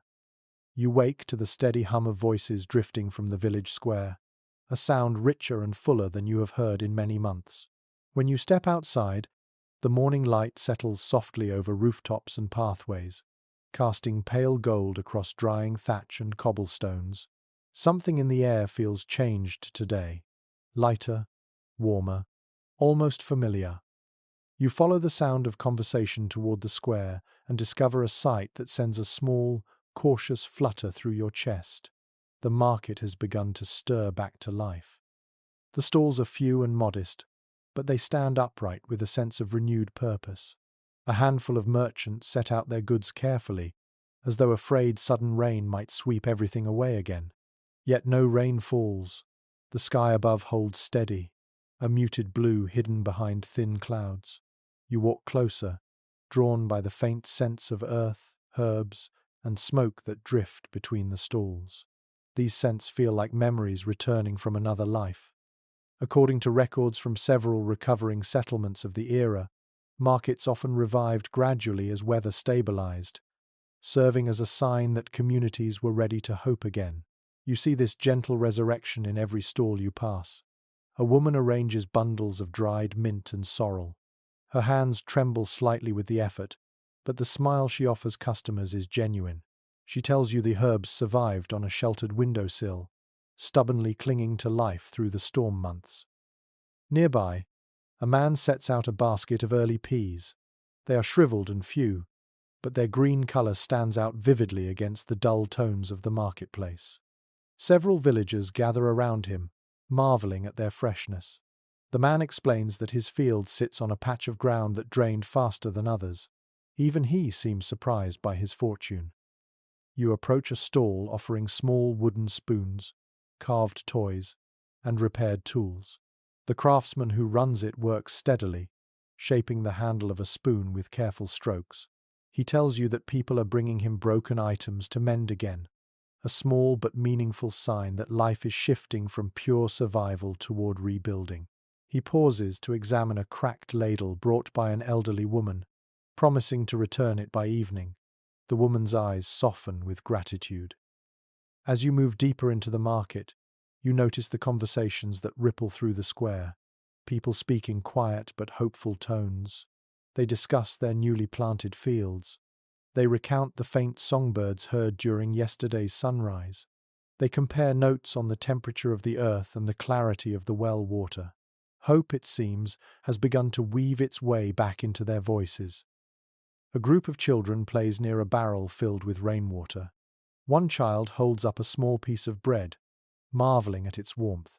His mother stands nearby, explaining that the morning's baking used flour borrowed from a neighboring village. According to her, the neighboring village received a small shipment of grain brought in by a merchant passing through from the coast. Rumors of such exchanges spread quickly, reinforcing the idea that recovery, however slow, is possible. You continue walking until you reach the blacksmith's stall. Instead of a scowl etched by exhaustion, he greets you with a nod and a spark in his eyes. His forge glows brighter today, the flame steadier.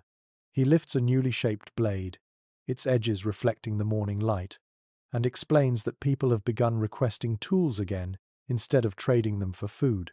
He holds the blade carefully, as though it symbolizes more than its function. A curious practice mentioned in a few urban letters echoes at one corner of the market, where women gather to exchange tiny handfuls of grain. They call it a sharing circle. Each woman brings whatever she can spare and redistributes it among the others. The portions are small, but the act itself holds tremendous weight. Their soft murmurs and gentle smiles form a fragile but powerful kind of fellowship.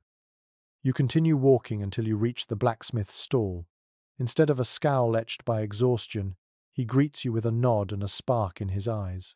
His forge glows brighter today, the flame steadier. He lifts a newly shaped blade, its edges reflecting the morning light, and explains that people have begun requesting tools again instead of trading them for food. He holds the blade carefully, as though it symbolizes more than its function. As you make your way toward the far side of the square, you pass a group of men discussing the idea of sending a few villagers to nearby towns to trade goods. They argue gently about the best route and whether the roads have dried enough for safe travel. Their debate lacks the sharpness of earlier months. Instead, it carries curiosity and tentative optimism. A soft question often raised among historians deals with how communities rebuild trust after periods of scarcity. Some claim trust returns slowly, while others argue it resurges quickly once external conditions improve.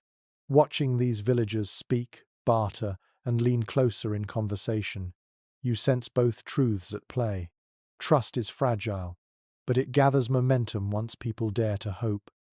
You wander past a newly reopened bakery where the baker kneads dough with steady movements. The dough looks modest, stretched thin with substitutes, but the scent drifting from the small oven is unmistakable. Bread. Warm, fragrant, imperfect bread. You watch as the baker's apprentice pulls a loaf from the oven and sets it on the counter. Steam rises from its crust in thin wisps. For a moment, the scene feels like a memory from before the famine.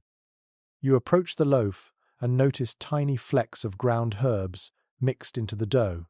The baker explains that these herbs help stretch the flour and add flavor. He says people appreciate the creativity. They understand the limitations. They are simply grateful for something warm to share. At the edge of the market, a woman sits beneath a patch of sunlight, spinning wool. Her spindle twirls rhythmically, catching glimmers of light as it moves. She hums a quiet tune, her foot tapping gently. Children gather around her, fascinated by the spinning wool.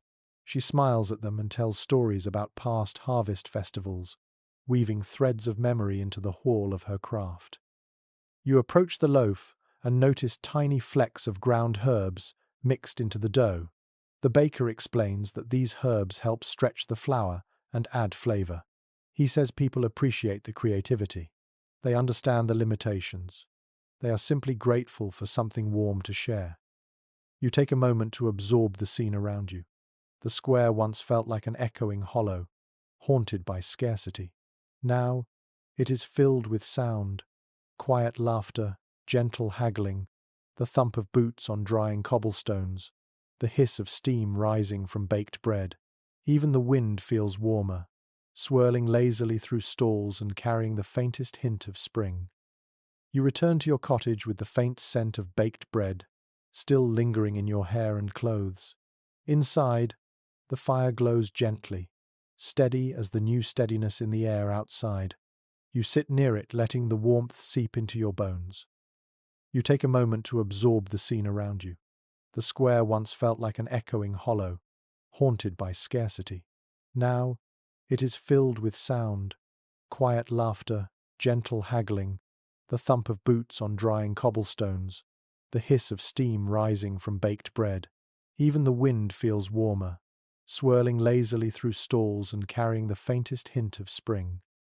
Tonight, the village rests with full hearts, if not full bellies. Not enough has changed to claim victory, but enough has shifted to breathe again, to smile again, to imagine again. The market has reopened, small and shaky, but alive. And where there is trade, there is connection. Where there is connection, hope finds a foothold. You wake to a faint ache in your legs, the kind that comes from walking long distances over soft ground, but it is the quiet outside that holds your attention. When you step from your cottage, the village feels wrapped in a hushed stillness. The air carries the scent of damp thatch, turned earth, and something subtler, the smell of change settling slowly into place. Today, you walk not to fields or markets, but through the memories etched into the land itself, the places where scars linger long after the famine's harshest days have passed. You begin at the banks of the river, where the water now glides more gently than before, yet the earth along the edge tells a different story. Deep gouges mark the places where floods tore away topsoil. Tree roots twist upward in tangled shapes, exposed like skeletal fingers. A man kneels in the mud, touching the stripped earth with quiet sorrow. He tells you that this section of riverbank once produced sturdy willow branches for basket making. Now, the river flows too hungrily, claiming more land each season. His voice is steady, but you can hear the weight of loss in every syllable. According to a few rural accounts written years after the famine, landscapes across many regions bore long-lasting wounds. Fields thinned, ditches warped, hillsides eroded. You see signs of those same wounds here. As you walk, the ground feels uneven beneath your boots, shaped by water, footsteps, and despair. You make your way toward a field where last year's crops drowned. The soil remains darker than surrounding plots, still holding more moisture than it should. A woman stands at its edge, arms folded, her gaze steady. She calls this patch the heavy land now, no longer trusting it to yield grain. She remembers when her husband planted barley here every spring. She remembers how the birds used to gather along the edges to hunt insects. Now, even the birds seem to know better than to linger. You continue toward a copse of trees that once served as an informal gathering place for villagers during festivals. The trees stand taller than ever but more haggard. Branches hang low, heavy with moss. The clearing beneath them feels strangely empty. No trampled grass, no signs of laughter or dancing. A quiet debate mentioned in a few monastic reflections suggests that community spaces often transformed after famines, reshaped by grief and caution. Standing here now, you feel that truths settle into your bones. A few steps farther, you find the remnants of a small shelter built during the worst weeks of the storms. Its roof has collapsed, its walls half sunken into the mud. A child's carved toy rests near one corner, softened by rain and time. You crouch and pick it up gently, brushing away dirt. It is a small horse with uneven legs. Perhaps it belonged to a family who fled. Perhaps it was left behind deliberately. You set it back where you found it, letting it continue its quiet vigil. As you walk closer to the forest's edge, you notice changes there as well. Several trees lean at odd angles, their roots disturbed by months of softened soil. A hunter meets you on the path, shaking his head when you ask about game. The animals, he says, have grown unpredictable. Some have vanished into deeper woods. Others wander closer to the village than ever before. He cannot tell whether the forest is healing or simply shifting. His uncertainty echoes in the hush between you. You continue toward a copse of trees that once served as an informal gathering place for villagers during festivals. The trees stand taller than ever but more haggard. Branches hang low, heavy with moss. The clearing beneath them feels strangely empty. No trampled grass, no signs of laughter or dancing. A quiet debate mentioned in a few monastic reflections suggests that community spaces often transformed after famines, reshaped by grief and caution. Her voice trembles for only a moment before she steadies herself and continues. You reach a small pond fed by rainwater and runoff. Its surface is calm today, reflecting the pale sky. But along the banks, you see layers of silt piled high, remnants of storms that once sent waves of muddy water rushing through the valley. Reeds struggle to grow through the thick sediment. Frogs sit silently on the edges, their croaks subdued. The pond feels both peaceful and tired, as though it still remembers the violence that shaped it. Farther down the ridge, the land bears the imprint of footpaths worn by travelers who fled during the famine. These paths cut through undergrowth in a weaving pattern, threads left behind by desperate feet. They grow fainter with each passing week, yet they remain visible if you know where to look. A villager walking beside you pauses to trace one with the toe of her boot. She whispers that she lost her sister on that road. Her voice trembles for only a moment before she steadies herself and continues. Standing here now, you feel that truth settle into your bones. You leave the granary and climb a small rise overlooking the village. From here, the landscape spreads out before you. Fields marred by water scars, cottages patched with mismatched thatch, trees leaning awkwardly after months of storms. Yet amid the scars are signs of quiet persistence. Thin smoke curls from chimneys. Tools shine where they have been freshly cleaned. The faint green shimmer of new shoots dots the darker soil.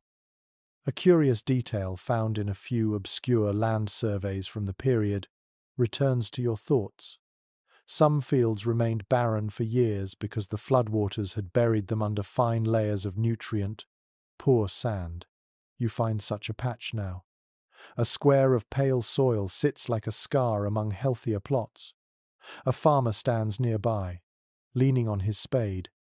He tells you he has tried planting there twice. Nothing grows. He shrugs with resignation. Not every part of the land wishes to come back, he says. As the afternoon light softens, you walk back toward the village paths lined with stones washed clean by last week's calm weather. Children draw in the dirt with sticks, tracing shapes that look like fields and houses. Their laughter floats softly across the space, timid but real. The sound brings warmth to the cool air. When you finally return to your cottage, you close the door behind you and lean against it for a moment, feeling the lingering hum of what you witnessed. The scars remain, etched into earth and memory alike. But they no longer speak only of loss. They speak of endurance, of lessons learned in hardship, of places that will not forget, but will continue. Tonight, the village settles under a sky that holds steady, neither threatening nor promising, simply present, and that is enough. For healing begins not with perfection, but with steadiness, with acknowledgement, with the slow reclaiming of battered ground. You wake before dawn, stirred by a softness in the air that feels almost unreal. When you rise and step outside, the sky above the village glows with a pale, blushing light. It is the kind of light that hints at warmth without yet offering it, the kind of light that makes you stop, breathe in slowly, and recognize that something within you has shifted. Today, you walk through a world still marked by hardship, but no longer defined solely by it. The famine's grip remains present, yet loosened, as though the land itself has exhaled for the first time in years.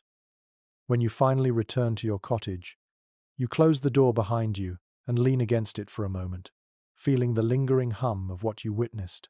The scars remain, etched into earth and memory alike. But they no longer speak only of loss.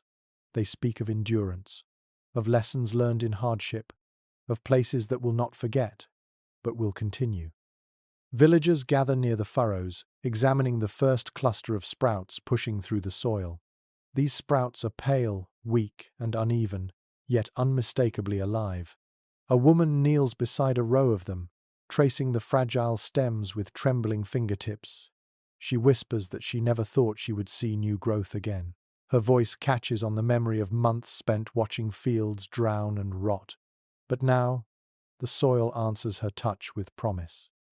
You continue walking until you reach the river, where the water flows with a calm consistency.